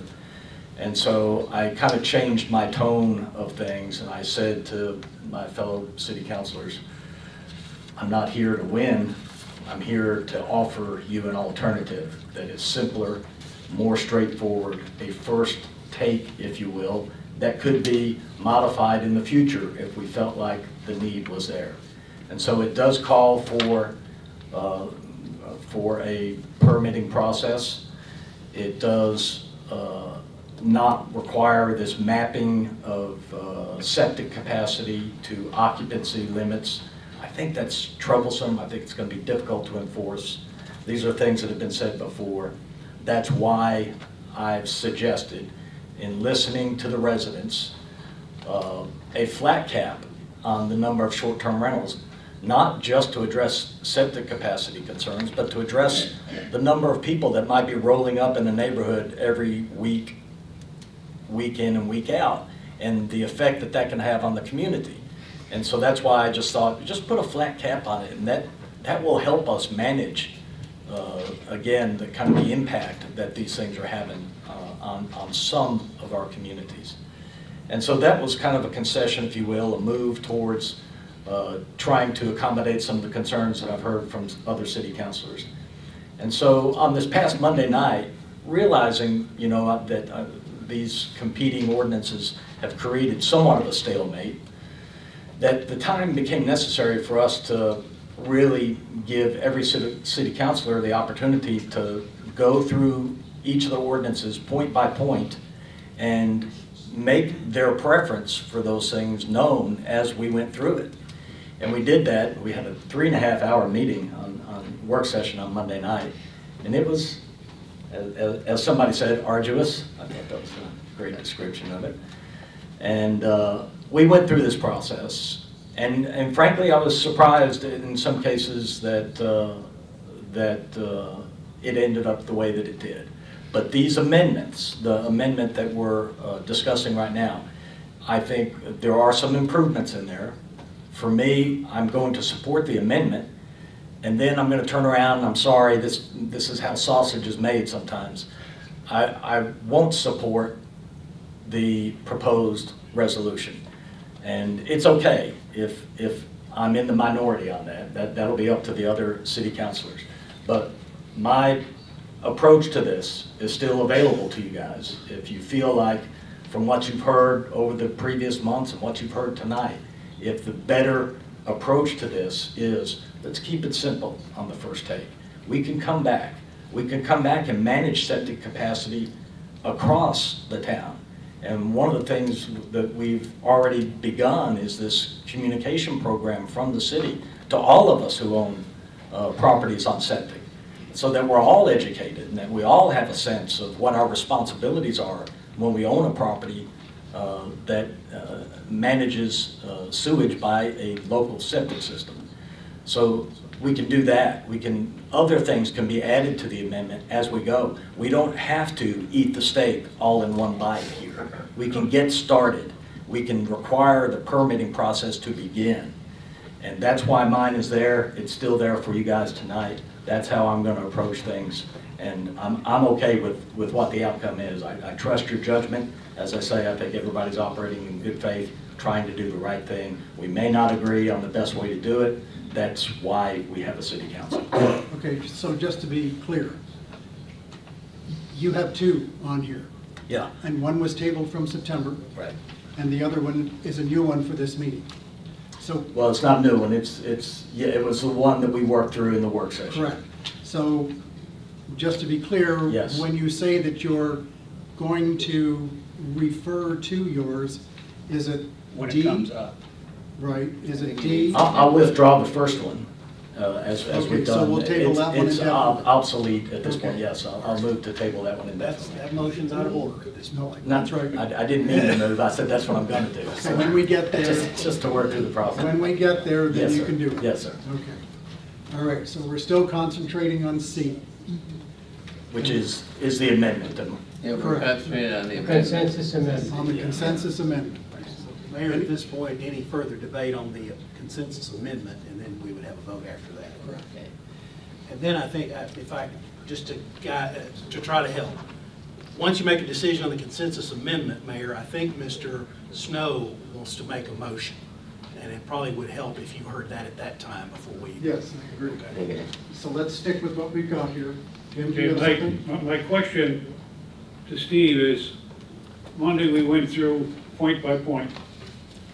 You had a number of differences as we were going through, but you never jumped up, hollered and screamed and says, wait a minute, let's put this in there. You said back, so I got this deal, and it'll work really easy, and it's good, but you never got, as we got to point by point, you never brought it up as we were going through this. You gave us at the end, you gave us twice, you said it, that I've got this, what we're talking about now. He says, I got this, and this will really work, and probably it will. Yes, sir. But I thought during the consensus meeting, as we got to something that you didn't like or wanted to change or add or subtract, that you would have said something then. Yes, sir, I did. As we went through the process, and I don't know how much preparation you put into the meeting, but you had the hard copy of my proposed ordinance in front of you. Yeah. And as Mr. Fowler went through each of the sections of his, I would call out how mine was different. And then the mayor was playing the role kind of facilitator and trying to find, based on our comments and our head shakes, where the consensus was. That's the best we can do in a work session. We don't take votes. So that was the process that we had. That's what led to this You know, that amendment. went right over my head or whatever, but, you know, you've got this, well, even the occupancy thing, there wasn't a big, large discussion about throw the septic out and go by occupancy. Yes, sir, I had a flat rate of 12 on Yeah, occupancy. but And it's okay, Jim. I just didn't think you were, you know, if you're that strong on it, and that, you know, a lot of people out there agree with it, that you would have pushed a little harder. Okay, well, we're here tonight. This is where the vote takes place. This is where the actual debate takes place. You still have the opportunity, Okay. Mr. Wozniak, you still have the opportunity to state your preference for one method or the other tonight. Well, it's your method. I'm okay with what we got a consensus. If you want to get yours in, when it comes time, you need to push harder, I think. Okay, so we're still talking about the consensus amendment. Yeah, John? I have a question about the consensus. I just want to summarize something about the owner occupied.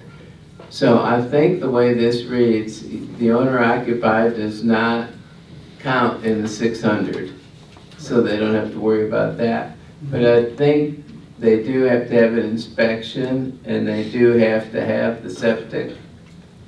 Yes. And it doesn't really say anything, you know, Steve said something about 4 people and the owner occupied. It doesn't really say anything about people, so whatever the people is and the owner occupied is the same it is for anybody, right? Occupancy is only based on whether you're septic or Yeah. sewer. Yeah. That's the distinction of occupancy.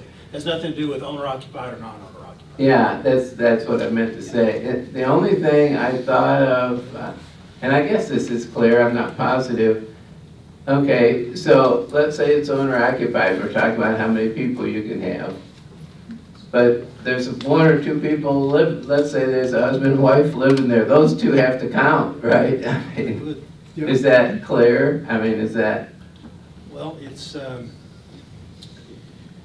I mean, it just never even comes up in any way, really. I just wanted to make sure, it's because obviously it's logical. They would count as two people. You bring up a fair point, because the occupancy limits are couched in terms of guests. Yeah, but in that case, you have one or two or whatever already living there, right? But are they a guest in their own home? I think Yeah. there's an argument they may not be. Yeah. No. Guests in their own home?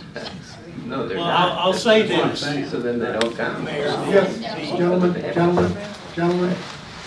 If there is a question, it needs to be lined out for sure in anyone's mind. So we don't need to have a debate about what it means. We need to make sure it says what is intended to be adopted. So my recommendation would be, That's a whole other problem.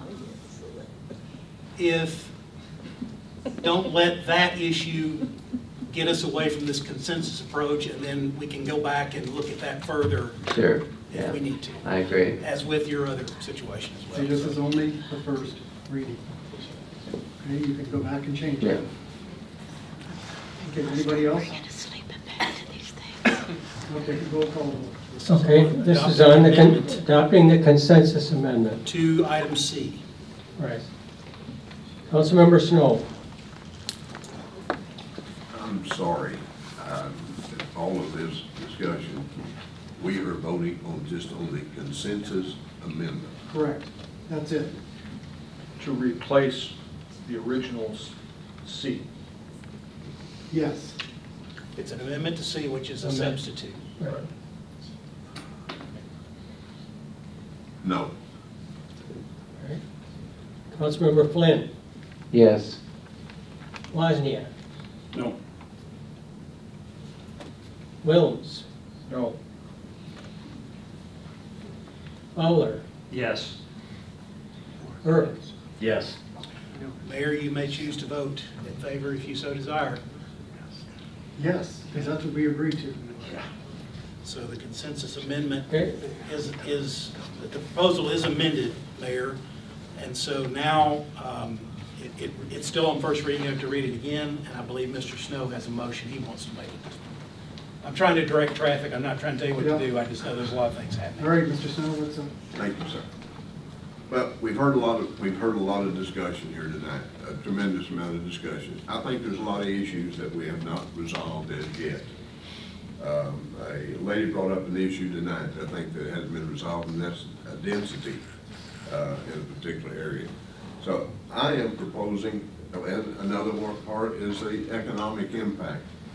So we've got sales tax revenue to consider, we got A&P tax to consider, we got property values to consider, and property taxes. We've got investment properties that to be considered.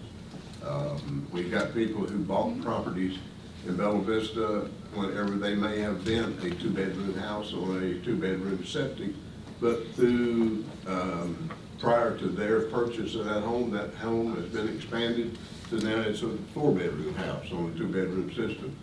So I think there's a couple of things that we need to explore further. So I'm making a motion that all of the short-term rental ordinances be tabled until we have the opportunity to do an impact study. An impact study, a impact study on this septic system issue. It continues to keep coming up, and we still haven't come to a resolution. So I'm making a motion that all of the short-term rental ordinances, if I can make that motion on all of them, that they all be tabled until we have an economic impact study completed. It'd be better to have a date. Can I, well, no, as long as we have some event. So I'm not trying to make presumptions about your thought process here. Would you envision a report being made and that you would want it to be tabled until after that report was received? Yes. The first available meeting, regular meeting after that report is received? Yes. Okay. So Mayor, that motion would apply to the current item, which is item C, item D, item G, and that's it. How about A? That's you've already done that, so it wouldn't affect that one. We have to table Item A that was one? already tabled indefinitely. Yeah. I did that. Now it's out of it. That's out. Okay. So that motion, Mayor, would That's the need a table of second. uses is what I'm talking about. Yeah. Oh, no, that, Yeah. excuse me. No, that would not include the zoning requirement. That would not include A. I was thinking you're talking about B. I So that'll be apologize. back. Last thing I wanted to bring confusion to this. Right, so that'll be That second. does not reading next involve A. month. It does not involve an A at all. And it does not involve B because that's on the. Because that's already been Because that's tabled already indefinitely. tabled indefinitely. Okay, so C, D, G. All right. Mr. Snow, that is a motion? Yes, sir. Okay, do I have a second? I'll second just for discussion purposes. Okay. Okay. Discussion let's now go on for the motion discussion. table. I'm going to tell you, my vote will be no. We've spent an inordinate amount of time on this. I don't know, economic impact study, I mean, I don't even exactly know what that means. I don't know who's going to do that. Quite frankly, Jared, you going to head it up? You going to lead the committee to put that whole thing together? I think we'd have to have somebody, a professional group. We're going to hire a consultant from the outside? We'd have to hire someone to do that, to have an accurate and professional response to it. Would have to be a consultant or somebody qualified to make such a study. What's your time frame? Oh, now that as You don't know? as the motion stated, it would be as soon as that study would be completed. I don't have any idea as to how long that would take. Okay. Basically, I view it as ambiguous. I mean, we don't know where we're going with that. We've spent a year and a half listening to feedback again, researching, homework, editing, massaging, listening to the city council. This is coming in like at the 23rd hour, you know, at 11:59. It makes no sense to me. It's time to move forward with what we have. If we don't go to third and final reading tonight, that's fine. But we have 2 more readings after this, and I don't really see the benefit of it. The benefit of it is to provide information that we don't have. It's to delay the conversation even further is what it's about. Mayor Christie, I'm kind of thrown off a little bit by the impact study and the cost of that and the process for that. I think a better motion would have been to table it in recognition of the fact that in 68 days from now, we have a new mayor, at least 2 new members of city council, perhaps 3. And we would be passing this, if we're staying on schedule, we'll be passing this come December. And kind of rolling it over to the next version of the city council. So not sure why we did attach it to an impact study of something.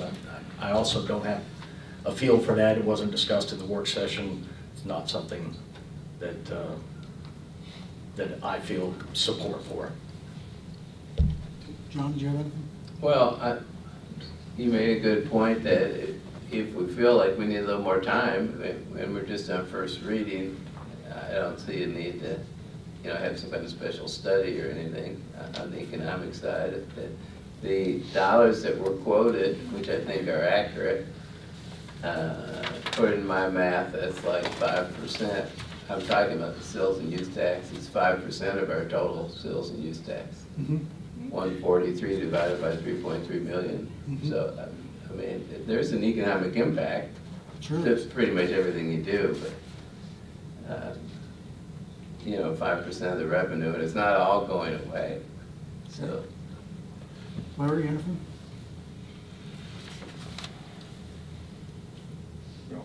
No? Jim?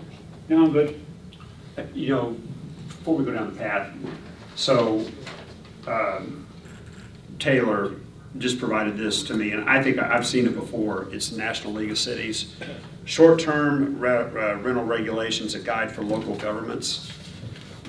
And just, you know, the bullet points of it. Prevent the loss of rental housing, and I think that means converting long-term rentals to short-term rentals.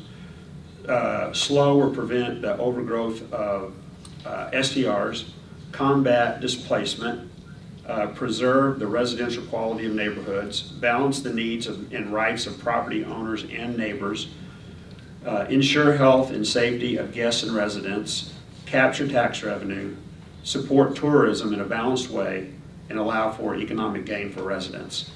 So essentially,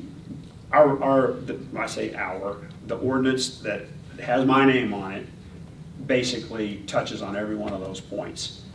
And it doesn't say anything in here about doing an economic impact study, you know, before you consider. I mean, I'm just trying to think in my mind what that would encapsulate, even like how you would be able to do that. But we've gone this far down the road, and it's time, we need to keep moving forward. Well, if it's anything like the impact study we did before with Tischler Weiss, that took 4 or 5 months and cost us $40,000. But I don't know if this is the same level or not. I think you're talking about something different. Yeah, that's different. That was I mean, that was pure impact. I believe. Yeah. Go ahead. Go ahead. Larry, go ahead. I guess the comment that I have is I think it's definitive that short-term rentals provide an impact to the city in terms of revenue. There's no question about it. I think that we would be short-sighted to say that it didn't have an impact on us.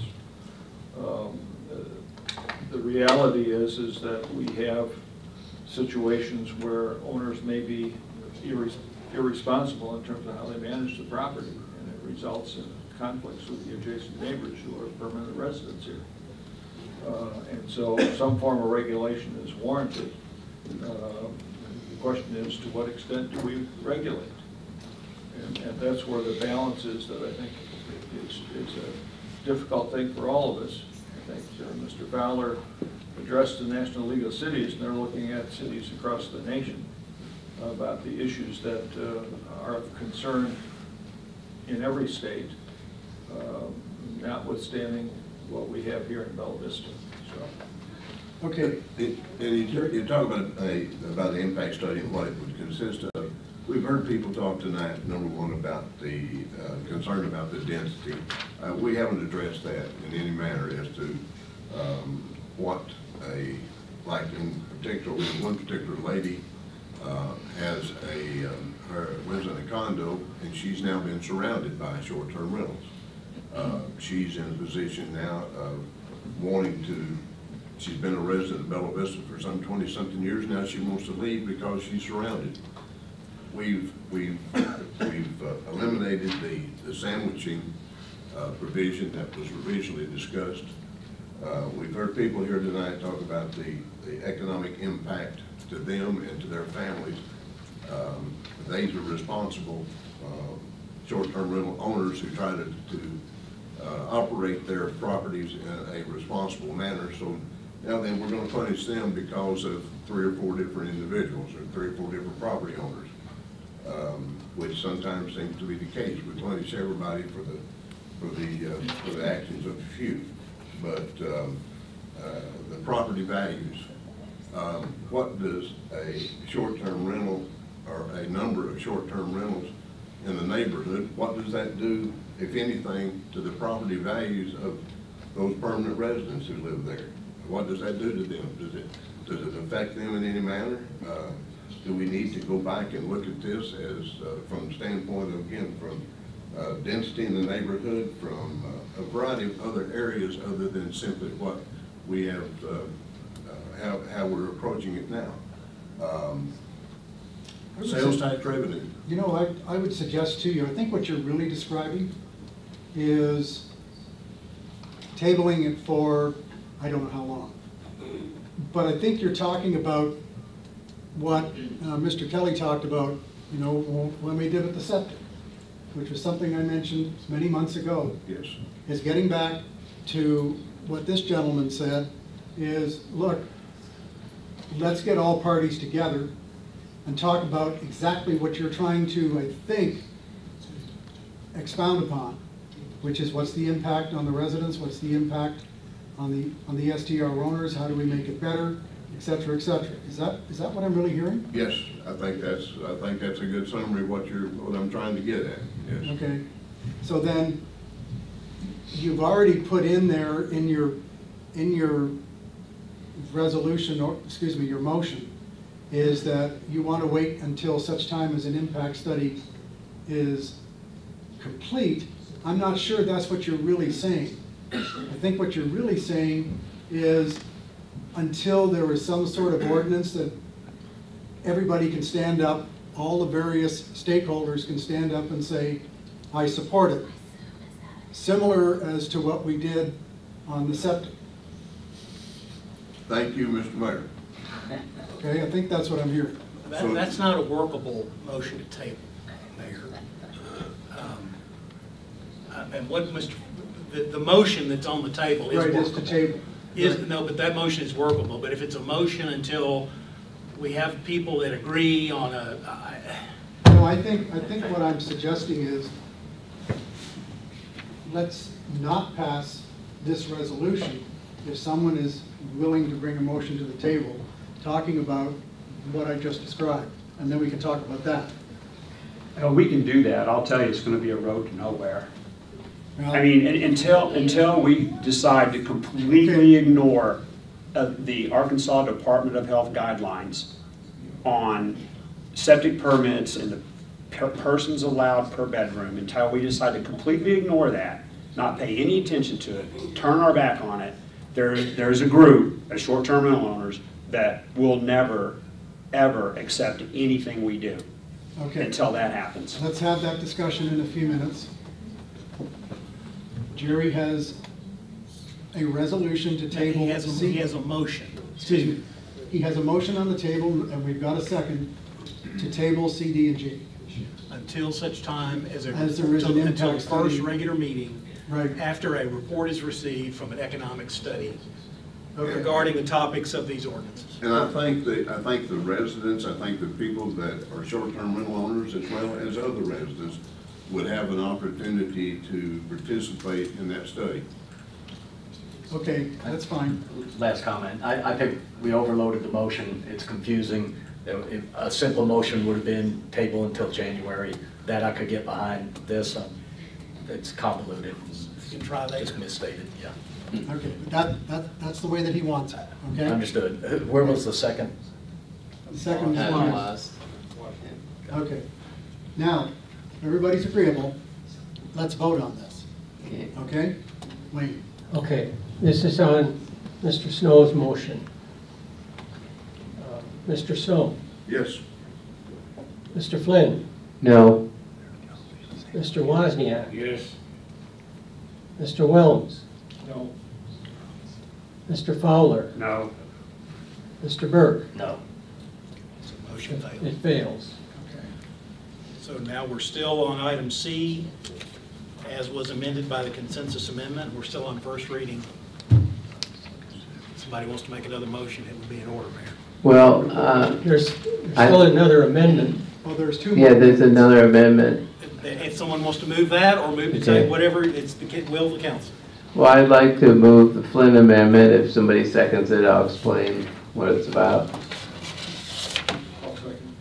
Okay.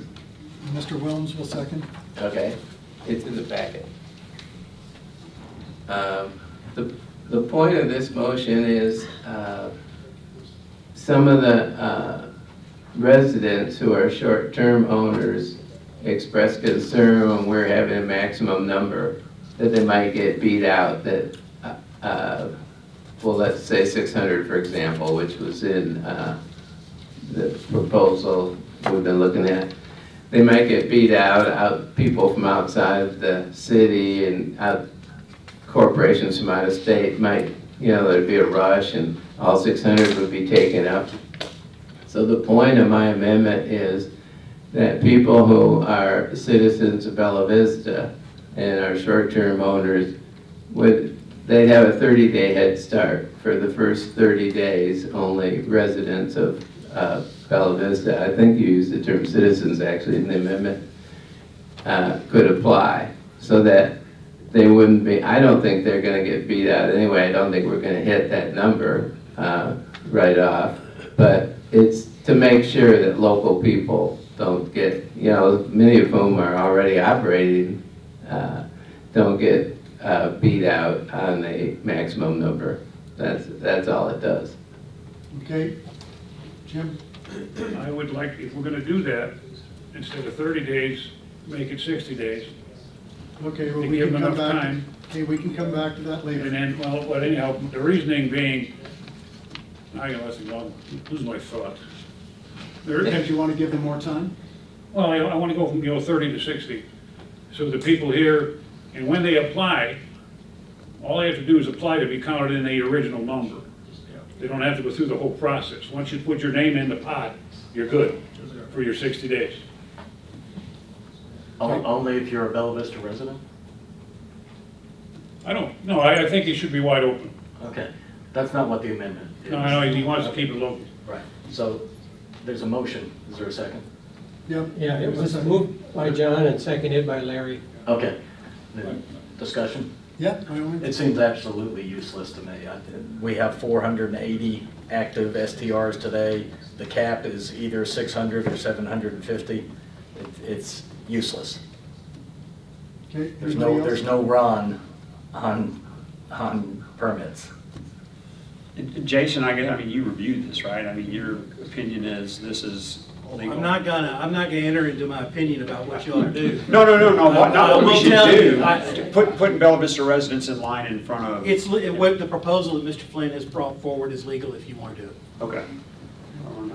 Larry? One question that I have is whether you have 30 days or 60 days, and you're looking at the local citizens of Bella Vista as having priority. The question is, when does it count? Does it count when they just file a paper that says, here's my application, but it's not complete? So do you count them as a part of that? It says applications. Or not? When the applications are Does it have to be a complete application to be satisfied this goal here of 30 or 60 days? So that needs to be clarified, I think. Well, they haven't made application if it's an incomplete application. They have not completed an application. Okay. It's so an incomplete it has to be application. completed So it in the is, package. it would not be accepted by the city if it were incomplete. Okay. Well, what do you call incomplete, though? You're talking inspection and everything else, or just get your paperwork in? The amendment, the section ordinance identifies what a complete application consists of. Right, in the section 3 and 4 talk about what would have to be. Okay. Any more discussion before we vote on the Flynn amendment? Okay, let's go, Wayne. Okay, roll call vote on this second amendment. Mr. Burke? No. Mr. Fowler? Yes. Mr. Wilms? Yes. Mr. Wozniak? Yes. Mr. Flynn? Yes. Mr. Snow? No. So that one passes. Passes. Now we have another amendment. Well, we have the question about the 30 days or 60 days. No, we just passed 30. We just passed 30. Just passed That's through. right. So the question is, do we want to extend that to 60 days? All proposed amendments have to be in writing in order to be in order. Okay. So Next month. It would have to be next month in order to change it some more, which you could certainly do. So Mayor, if it's in order, I have another motion. Let's go through Mr. Fowler's amendment. Okay, we're still back to the amendments, okay? Okay. All right. Okay, all this amendment is to clean up some language. The intent of Section 5, occupancy limits and restrictions, We were sitting down, going through this, I'm talking about CDS, Taylor, Megan, Ruben, Doug, and it, in parentheses, says, or as required by the Arkansas Department of Health, because we're allowing 3 guests per bedroom. If someone in the future that works in CDS is reading this, when you say as required by the Arkansas Department of Health on-site septic permit, it says 2-bedroom. That permit is associated with the parameters of 2 people per bedroom, which means that would kind of override, if you will, the 3 guests per bedroom. So we just changed the language. We took out the or as required by the Arkansas Department of Health, and we said the fire code and, if applicable, the Arkansas Department of Health on-site septic permit for the property, whichever is less. That's to determine the bedrooms, right? On this, it is determined as on the permit that is issued.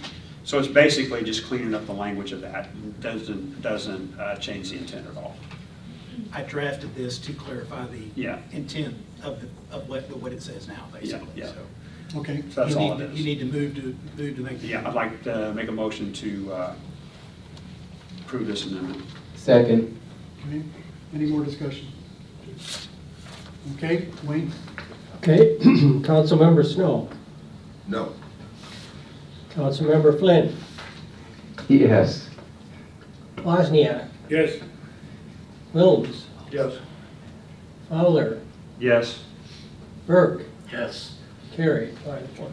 Okay, Jerry, you had something else? Mayor, I'm going to try to word this motion to kind of comply with your suggestion in that we table these short-term rental ordinances until January, until a group consisting of short-term rental owners, citizens, be put together to come up, no? That's just a motion, it's not an amendment. Go ahead, Jerry. To come up with a draft ordinance that will be acceptable by everyone so that we can get away from all of this. Well, there's a problem with it because you're saying January or January and? What is it, January or, and table until January? You can't have it both ways. Sorry? I'm trying to, if I'm not saying it right, correct me, because I'm not trying to put words in your mouth. Okay. You're moving to table until January. Yes. With the intent that that would give time for further citizen input and committees to make a recommendation. Wouldn't require it, but it would provide an opportunity. Provide an opportunity. A number of people have volunteered tonight to serve on that a committee to try to resolve all this issue and come up with an ordinance that would be acceptable by everyone. So the key would be to table C, D, and G until the January regular meeting. Yes, sir. Okay, so you have that as a formal motion, sir? Yes, sir. Okay, do I have a second? Second. I'm sorry, was that you, Mr. Steve? Mr. Burks? Okay, discussion.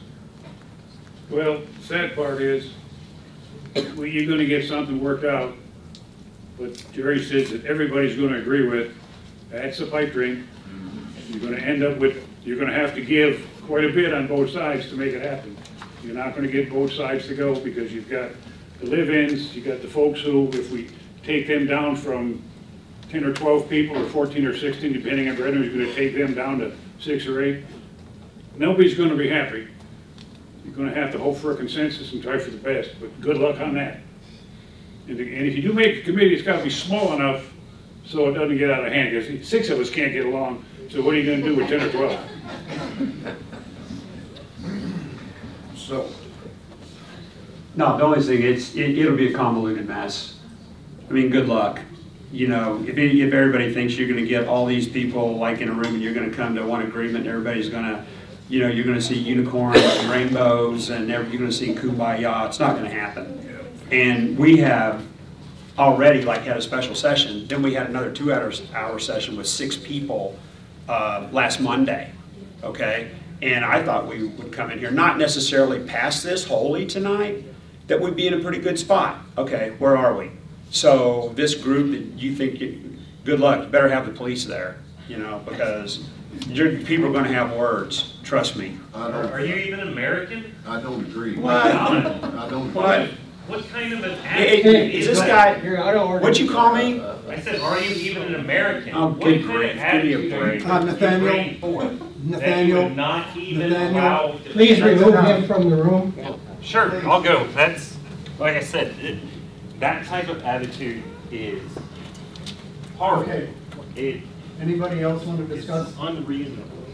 Mayor, I still think that we can put together a group that will, reasonable. I don't think that people are totally unreasonable. I think we can put together a group that will come up with a consensus. I mean, Mr. Wozniak doesn't think we can, but I think we can. I have confidence in the people that we're dealing with, as well as the citizens. I see a lady sitting right in the front row who's already volunteered to I see two ladies sitting in the front row. Both have already volunteered to help, and I think both of them have good ideas and would make excellent. So you're going to run with this, are you? Yes. Okay. Mayor Christie? Yes, sir. I seconded the motion because I wanted to hear from other members of City Council about the take on the fact that there will be new members of City Council in 68 days. I'm not hearing that that's a concern or an interest of anybody else on City Council, so. Doesn't really matter. You'll have to get up to speed and go from there. The world doesn't stop when some of us aren't here anymore. Even though we like to think it will, but after we're gone, we're gone. Politicians come and go. Okay, let's vote on it. Okay, this is on moving to January, items C, D, and G. Correct? The intent. That's the intent. All right. Councilmember Wilms. Abstain, no. Did you abstain? No, I didn't abstain. What's your vote? My vote would be yes. Waz. Oh, okay, yes. Flynn. No. Fowler. No. Burke. Yes. Oh, my God. Snow. Yes. Motion carries. Carries. Okay. So items C, D, G on the agenda this evening are tabled until January 2023. Okay. That moves us now into new business, where the first is an ordinance requiring a city-issued permit for repair or replacement of on-site septic systems or parts thereof, establishing penalties for violations and for other purposes. First reading. Mr. Snow, this is yours. Mayor, I would like to withdraw that ordinance until it can be further research. I have come to determine that it probably needs some work. So I would like to withdraw that at this time. We just move to table it Table indefinitely. indefinitely. It's already on the agenda, so we need to Okay. table it indefinitely. I have a motion on the floor to table indefinitely. Second. Mr. Burke, thank you. Anybody else? I'd just like to comment on it. I mean, he's gonna give it some work anyway, but if we're gonna do something like this, I don't think there should be a charge for the permit. And he's got a pretty big fine on it right now. I really don't want it to be punitive, you know. I want to encourage people to work on their septic system and let us know about it, basically. Okay. But I know he's gonna work on it anyway, so. Well, this is only the first reading. So if you want to amend it, you can do it for November. Anybody else? Wayne? This is a motion to table indefinitely. Correct. Okay. Councilmember Snow. Yes. Flynn. Yes. Wozniak. Yes. Wilms. Yes. Burke. Yes. Fowler. Yes. Carried. See, by golly, we can get a consensus on something. Okay, we'll move to item F on the agenda. Amending the Bella Vista zoning ordinance and map to rezone property described in rezoning petition number 2022-45549, county parcel number 16-70278-002 from R1, or residential single-family district, to RO, which is Residential Office District. Staff is requesting that we move to third and final. If you remember from the work session, this is the piece of land that is up on the Cemetery Road, right beside Tom Frederick's house. Tom owns the land. So moved. Second. So this, there has to be a motion to suspend the rules and go to third and final Yeah. reading on this? Right. That's the motion. Okay. All right. So Mr. Wilms has moved that we suspend the rules and move to third and final reading. And who was the second? Was. Was? Okay. Any discussion on it? Okay, you're voting on on suspending the rules. Okay. Councilmember Burke. Yes. Fowler. Yes. Wilms. Yes. Wozniak. Yes. Flynn. Yes. Snow. Yes. Carried. Okay, third and final reading.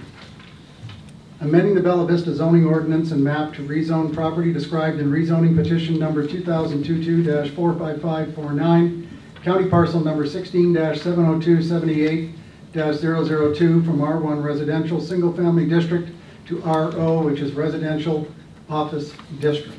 That was the third and final. Motion to approve. Second. Any discussion? Wayne? All right. Councilmember Wilms. Yes. Burke. Yes. Fowler. Yes. Snow. Yes. Flynn. Yes. Wozniak. Yes. Carried, 6-0. Okay, thank you. We move to item G, which has been tabled to January. H is accepting the financial audit report presented by Landmark PLC for the year ending December 31st, 2021. There was a copy in your mailbox in City Hall. It is a clean and good audit. Anybody have any questions? If not, I'd Make a motion to to approve. approve. Second. Okay, that was Mr. Fowler, and who's second? Chief, okay. I need to, for the minutes, I need to make sure that we note that there was a finding which has been regular on our audits and which the council's dealt with and knows well about, which is relatively minor regarding segregation of duties in the ambulance billing area. We just need to make sure, we said there was nothing in there, but that was in there. Well, that was in there, but we It's in there. provided Landmark with a plan, and they have accepted it. And frankly, since we outsourced the ambulance billing, we haven't had a problem with that, which is good. Okay, Wayne? Ready for the vote? Okay. Councilmember Wozniak. Yes. Wilms. Yes. Fowler. Yes. Burke. Yes. Snow. Yes. Flynn. Yes. Carried. Next is a resolution authorizing the mayor and city clerk to enter into a contract with Emergency Vehicle Specialist, EVS, pursuant to an HGAC cooperative purchasing agreement for the purchase of 8 self-contained breathing apparatus and associated equipment in an amount not to exceed $95,002.34 for use by the fire department. This is in his budget. And Chief, this is just part of our normal getting rid of the old packs and bringing in the new. That's correct. Okay? So moved. Second. Mr. Wilms, who second? Was? Was. Okay, any discussion? That motion was to approve the resolution. Correct. Okay, Councilmember Snow. Yes. Flynn. Yes. Burke. Yes. Wilms. Yes. Wozniak. Yes. Fowler. Yes. Carried, 6-0. The next resolution is establishing the residential and commercial rates for solid waste trash collection in the city. I would note that Republic wanted a 16% increase, and we got it down to about 7.5%, which is 97 cents additional per month. Do I have a motion to approve? So moved. Second. Mr. Wilms, Mr. Wozniak, any discussion? Wayne? All right. Councilmember Wozniak. Yes. Burke. Yes. Snow. Yes. Fowler, Yes. Wilms, Yes. Flynn, Yes. carried 6-0. Thank you. The next is a resolution authorizing and directing payment of a one-time $1,500 stipend to all qualified city police and fire dispatchers from previously appropriated and budgeted funds in the 2022 Police Department budget. This was originally suggested by Mr. Snow, and at that time he wanted to take it out of our reserves. That was defeated, and instead this would come out of the chief's 2022 budget. He says that he has the ability to be able to handle it. Is there a motion to approve? No, wait, hold on, I got a proposed amendment. Okay. Yeah, you know, I'm always in favor of compensating employees, you know, to the degree that we can, but, you know, taking a step back, just remember that this $1,500 stipend for dispatchers came out of a proposal made by Asa Hutchinson, you know, the governor, to provide police officers, you know, across the state of Arkansas $5,000 bonus, you know, for their service. However, you know, they didn't include the dispatchers for whatever reason. I don't know if those conversations took place or not. But then, when that did happen, you know, Mr. Snow felt like leaving the dispatchers out was the wrong thing to do, and he really kind of brought what was a state decision and made it kind of like a local issues that the dispatchers were not included. And like I said, it was turned down at first because we do have city employees, you know, across the balance of the city watching what's going on. And, you know, probably a lot of them, they're saying, well, why not me? I should be valued as well. And I feel the same way. I think our dispatchers, you know, I take nothing away from them. I know that they provide a valuable service, and, you know, they're valued by the police department, and I get all of that. However, I have been burned a couple times. I'm talking about how I feel personally about comments made about some of the other departments and minimizing the role of some of those employees in those departments. And I'm talking about streets, I'm talking about CDS or library, human services, whatever it may be. The comments were directed more at one or two of the departments. But I personally believe that every single employee across the city plays a vital role in the effective functionality of our city. So if we're going to award our dispatchers out of our city coffers, I think it is only right and fair that we do that across the entire city. You got to remember, like the streets department, when it's 105 degrees, what? It's right here. It's What you're talking about is right here. Taking everybody into consideration. I understand that, but I'm giving some rationale. The street department people, you know, this summer they're out in 100, 103, 105 degree weather, you know, taking care of sight lines, putting down pavement, clearing out our drainage ditches and things like that.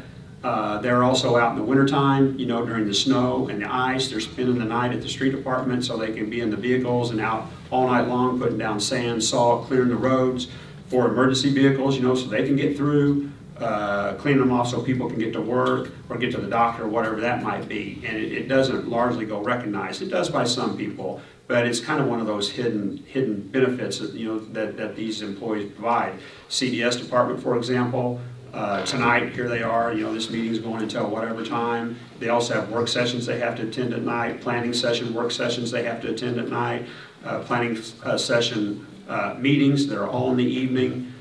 You know, we're short-staffed a lot. These people have to step up and cover those responsibilities when the other people aren't there to do it. And I could go on and on and on. I'm going to leave it there, but I'm just saying, if we're going to provide $1,500 for the dispatchers for the city, then let's make it fair and equitable across the city. Now, I want you to know, Peter's going to speak to this in just a second, but I checked with the CDS and I also checked with the street departments to see if they had these monies in their budget. I didn't talk to the library, I didn't talk to legal, and I didn't talk to HR. I was looking at their budgets, and it appeared to me that they had the money to do it, but evidently a couple of departments might be a little bit short in being able to provide that $1,500. Correct. So we might have to propose a resolution maybe next month, table this until next month, and then figure out a way to move around funds so we can provide those employees with the $1,500 as well. The only way I could think of doing it was for audit trail purposes, to have a resolution that would move funds from somebody who can afford to give it to the others, so we've got the trail.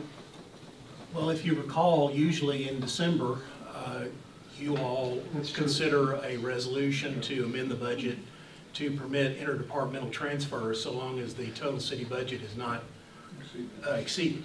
Correct. And so I can't presuppose that the council would do that again, but if it did that, it would take care of it. So you could go ahead and pay them, and as long as you knew you would probably be needing to do this on the back end, but There's no guarantee that we'll get a passage of that, but you're right. Mayor Christie, we didn't have the opportunity to discuss this in work session. Could I ask what is the total cost of this amendment, net of Mr. Snow's amendment? CDS, how many people did you say, Doug, about 17? 18, but 2 are new, so HR discussed maybe putting a timeline on employment. And it was about 20 for the streets department. that's Of not course, in the resolution doesn't have any kind of timeline. It's just, it's going to be whoever's qualifies on when this is passed. and dispatchers didn't have a timeline either, right? Nope. Okay. I'm not against the idea, but I would like to see some math put to it rather than us try to do it here on the fly. We ought to have, here's the total cost of this, here's how the city's going to fund it, and then I think it's worthy of consideration. John, did you have something to say? Yeah, I think that's a good idea. I'd just like to know how many employees it is and what the cost is. Yeah, no idea. And that's fine. Like I said, I've made the assumption that a couple of departments had the money in their funds just from looking at the financial report that was provided today, I guess. So, I mean, I'd be willing to put this off if we could table the dispatchers for 1 month so we could put the whole entire package together. Dispatchers already have the funds, he said so. You're talking about everybody else. Well, so does streets. Chief said he had the money in his budget. So does streets and so does CDS. Yeah, but that's a separate. And the other departments are really, really small. They're I not understand a very that. high number of people. But you want to put the whole thing off when the chief is all set to go. And he's got the money. His is all set to go. Why drag that part out, just pick the rest of it up? Okay, Mr. Snow. Mayor, I would propose, I mean, this original resolution was to support the dispatchers and the part that they play in law enforcement, which the governor's, his stipend for law enforcement officers were for law enforcement dispatchers. They perform a job like no other job in the city, but and the original proposal was to reward them for their support of law enforcement. So I do not object to Mr. Fowler's amendment or what he wants to accomplish. I have no objection to that, but I think we should go ahead with the proposed resolution regarding dispatchers, and he can bring his back at a later time. So Doug, let's work together. Okay, I'll bring it back next month. And we'll bring it back next month. So you're withdrawing the amendment? Yes. There was no motion to amend. Yeah, there was no made. motion. Okay, so we're back to the original one for dispatchers. Motion to approve. Second. Mr. Wilms? Wozniak. Wilms. Okay. Councilmember Snow. Yes. Flynn. Yes. Wozniak. Yes. Wilms. Yes. Fowler. Yes. Burke. Yes. Carried, 6-0. Okay, the next resolution approving the Northwest Arkansas Razorback Greenway Operations and Management Plan. This is a plan that has been reduced from over 80 pages down to about 20. It's essentially saying the same thing. There are some changes as to the signage that will be on the Razorback Greenway, but it was more to clear up 80 pages of gobbledygook and put it down into plain English so that everybody could figure out just what they were supposed to do in all the cities. So all the cities are passing something like this, and the POA has also signed because we're on a 50-50 maintenance agreement with them.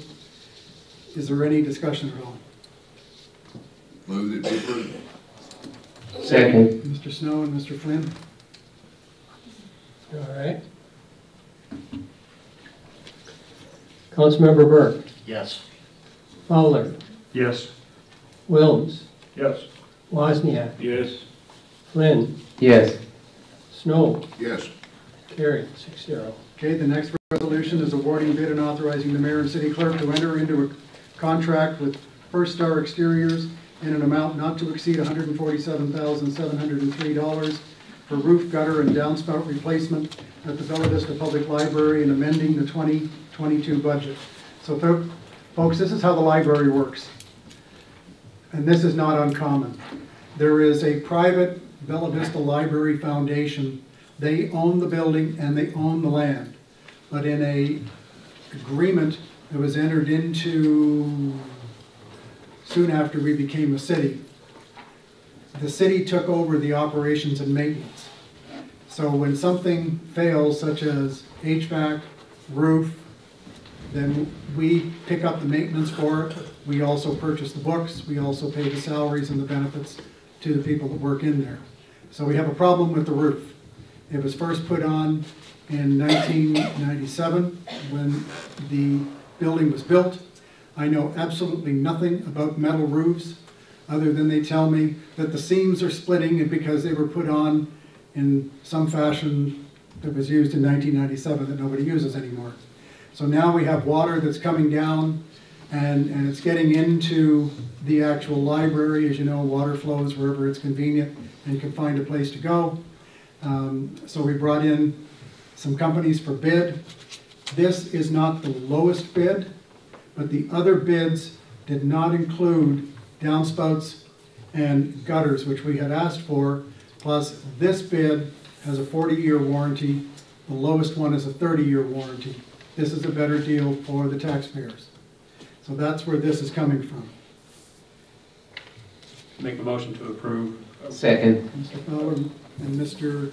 Flynn? Yes, sir. I have a question, Mr. Mayor and Mr. Kelly, Attorney Kelly, and that is that in looking at the bid tabulation, we have a bidder that has a lower total bid amount than the one we're proposing to award it to, and we have not formally, I guess,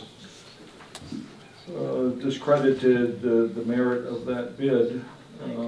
My understanding from Mike Button, who coordinated this, was that the low number was non-responsive, that it did not provide some of the information that was requested in the bid, and for that reason, then it goes to the next one. And I would not disagree. He described that at the work session. I understand, and I do recognize that he did explain that to us.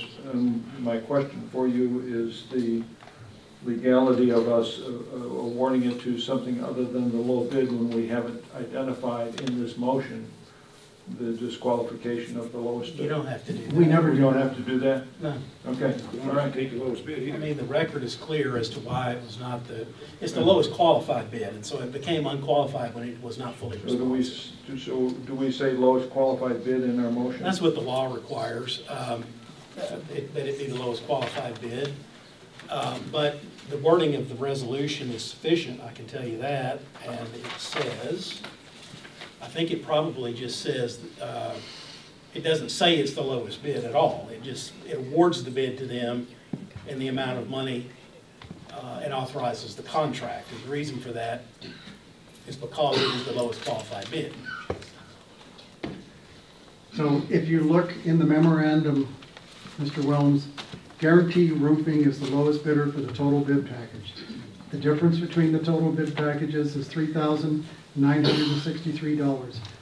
We believe it is in the city's best interest to complete the metal gutters and downspouts at the same time as the metal roof replacement. Understand. I know what the memo says. I read that. Mr. Mayor, I'm just wondering if the resolution that we are passing here needs to at all refer to any of that. No. Okay. Okay. Go ahead. Ready for a vote? Okay. Councilmember Burke. Yes. Fowler. Yes. Snow. Yes. Wozniak. Yes. Flynn. Yes. Wilms. Yes. Carried 6-0. Okay. Next resolution, authorizing the mayor and city clerk to enter into a guaranteed maximum price amendment for grading work only to the contract with Kleiner Construction Management, Inc. for the construction management services related to the construction of a fire training facility in the amount of $522,203.65. This is, you may have seen the activity on the north end of town, off 71, on the west side, just north of where the turnoff to the waste plant is, the sewer plant. That is land that we have purchased from Cooper, and that is the third of 3 projects that were in the bond that was approved by the voters in March of 2020, is to put in a fire training tower so we don't have to move our equipment and people to other cities. And then if something goes terribly wrong here, I've got equipment and plant, and they're in the wrong town. Plus, this, we're being told by ISO, which also governs the fire rating, which affects your fire insurance, unless you're with State Farm, should lower us from a 4 to a 3, which hopefully, as we did when we came from a 6 to a 4, it'll give us better fire insurance rates. So this is being paid inside the bond. It's a GMP, it's a guaranteed maximum price, it cannot go over that. Chief, do you want to add anything? This is just for the grading portion. There will be another Just the amendment grading, that there'll be deals with another the one rest later. of it. Okay, Chief? Okay, we're good? All right. Okay. Motion to approve. So moved. Second. Okay, thank you. All right. Roll call vote. Councilmember Snow. Yes. Flynn. Yes. Wozniak. Yes. Wilms. Yes. Fowler. Yes. Burke. Yes. Carried 6-0. Okay, the last one of the evening is establishing a salary for city clerk to begin January the 1st, 2023. We are looking at possibly a 5 to 6% COLA for all employees in order to be competitive with other cities. Crazy inflation these days is just what it is. However, at the work session, we agreed that no elected officials would receive this increase other than the city clerk, because the city clerk is way under where she needs to be, she being right there. And so council agreed that we would give an increase on the 5% COLA, bringing the salary up to $23,100, which for the hours that are put in, frankly, is a good deal. Thank you, Wanda. The current pay for the city clerk is $22,000. I'm sorry, 20. And this was a Right, but the new one will be 23,100. $23,100. Right. Okay, Motion to approve. thank you. Second? Second. Okay. Okay. Councilmember Burke. Yes. Fowler. Yes. Wilms. Yes. Wozniak. Yes. Flynn. Yes. Snow. Yes. Carried 6-0. Okay, announcements. The next city council work session will be at 5:30 p.m. Monday, November 14th at the Bella Vista District Court. The next city council regular meeting will be at 6:30 p.m. November 21st here in the court. The planning commission work session will be at 4:30 November the 3rd here in the court. The planning commission regular meeting will be 4:30 on Monday, November the 14th here in the court. And the Board of Construction Appeals will be 3 p.m. Tuesday, November the 8th, if necessary, here in the court. And a special meeting on Thursday at 3:30. We don't have the times nailed down yet. It's going to be announced. We have to 3:30. wait. It's 3:30, I thought. And Right. there will be a special meeting coming up on Thursday afternoon. We don't know the time. It's to approve a sand and salt extension onto the former fire station number 3, which is going to become an inclement weather station, if you like, for the streets department. So we don't have the time nailed down yet, and it'll be published fairly shortly, I would imagine. Okay, anybody else I won't be here for the next work session. Okay, fair enough. So we're adjourned. Happy Halloween. Nope.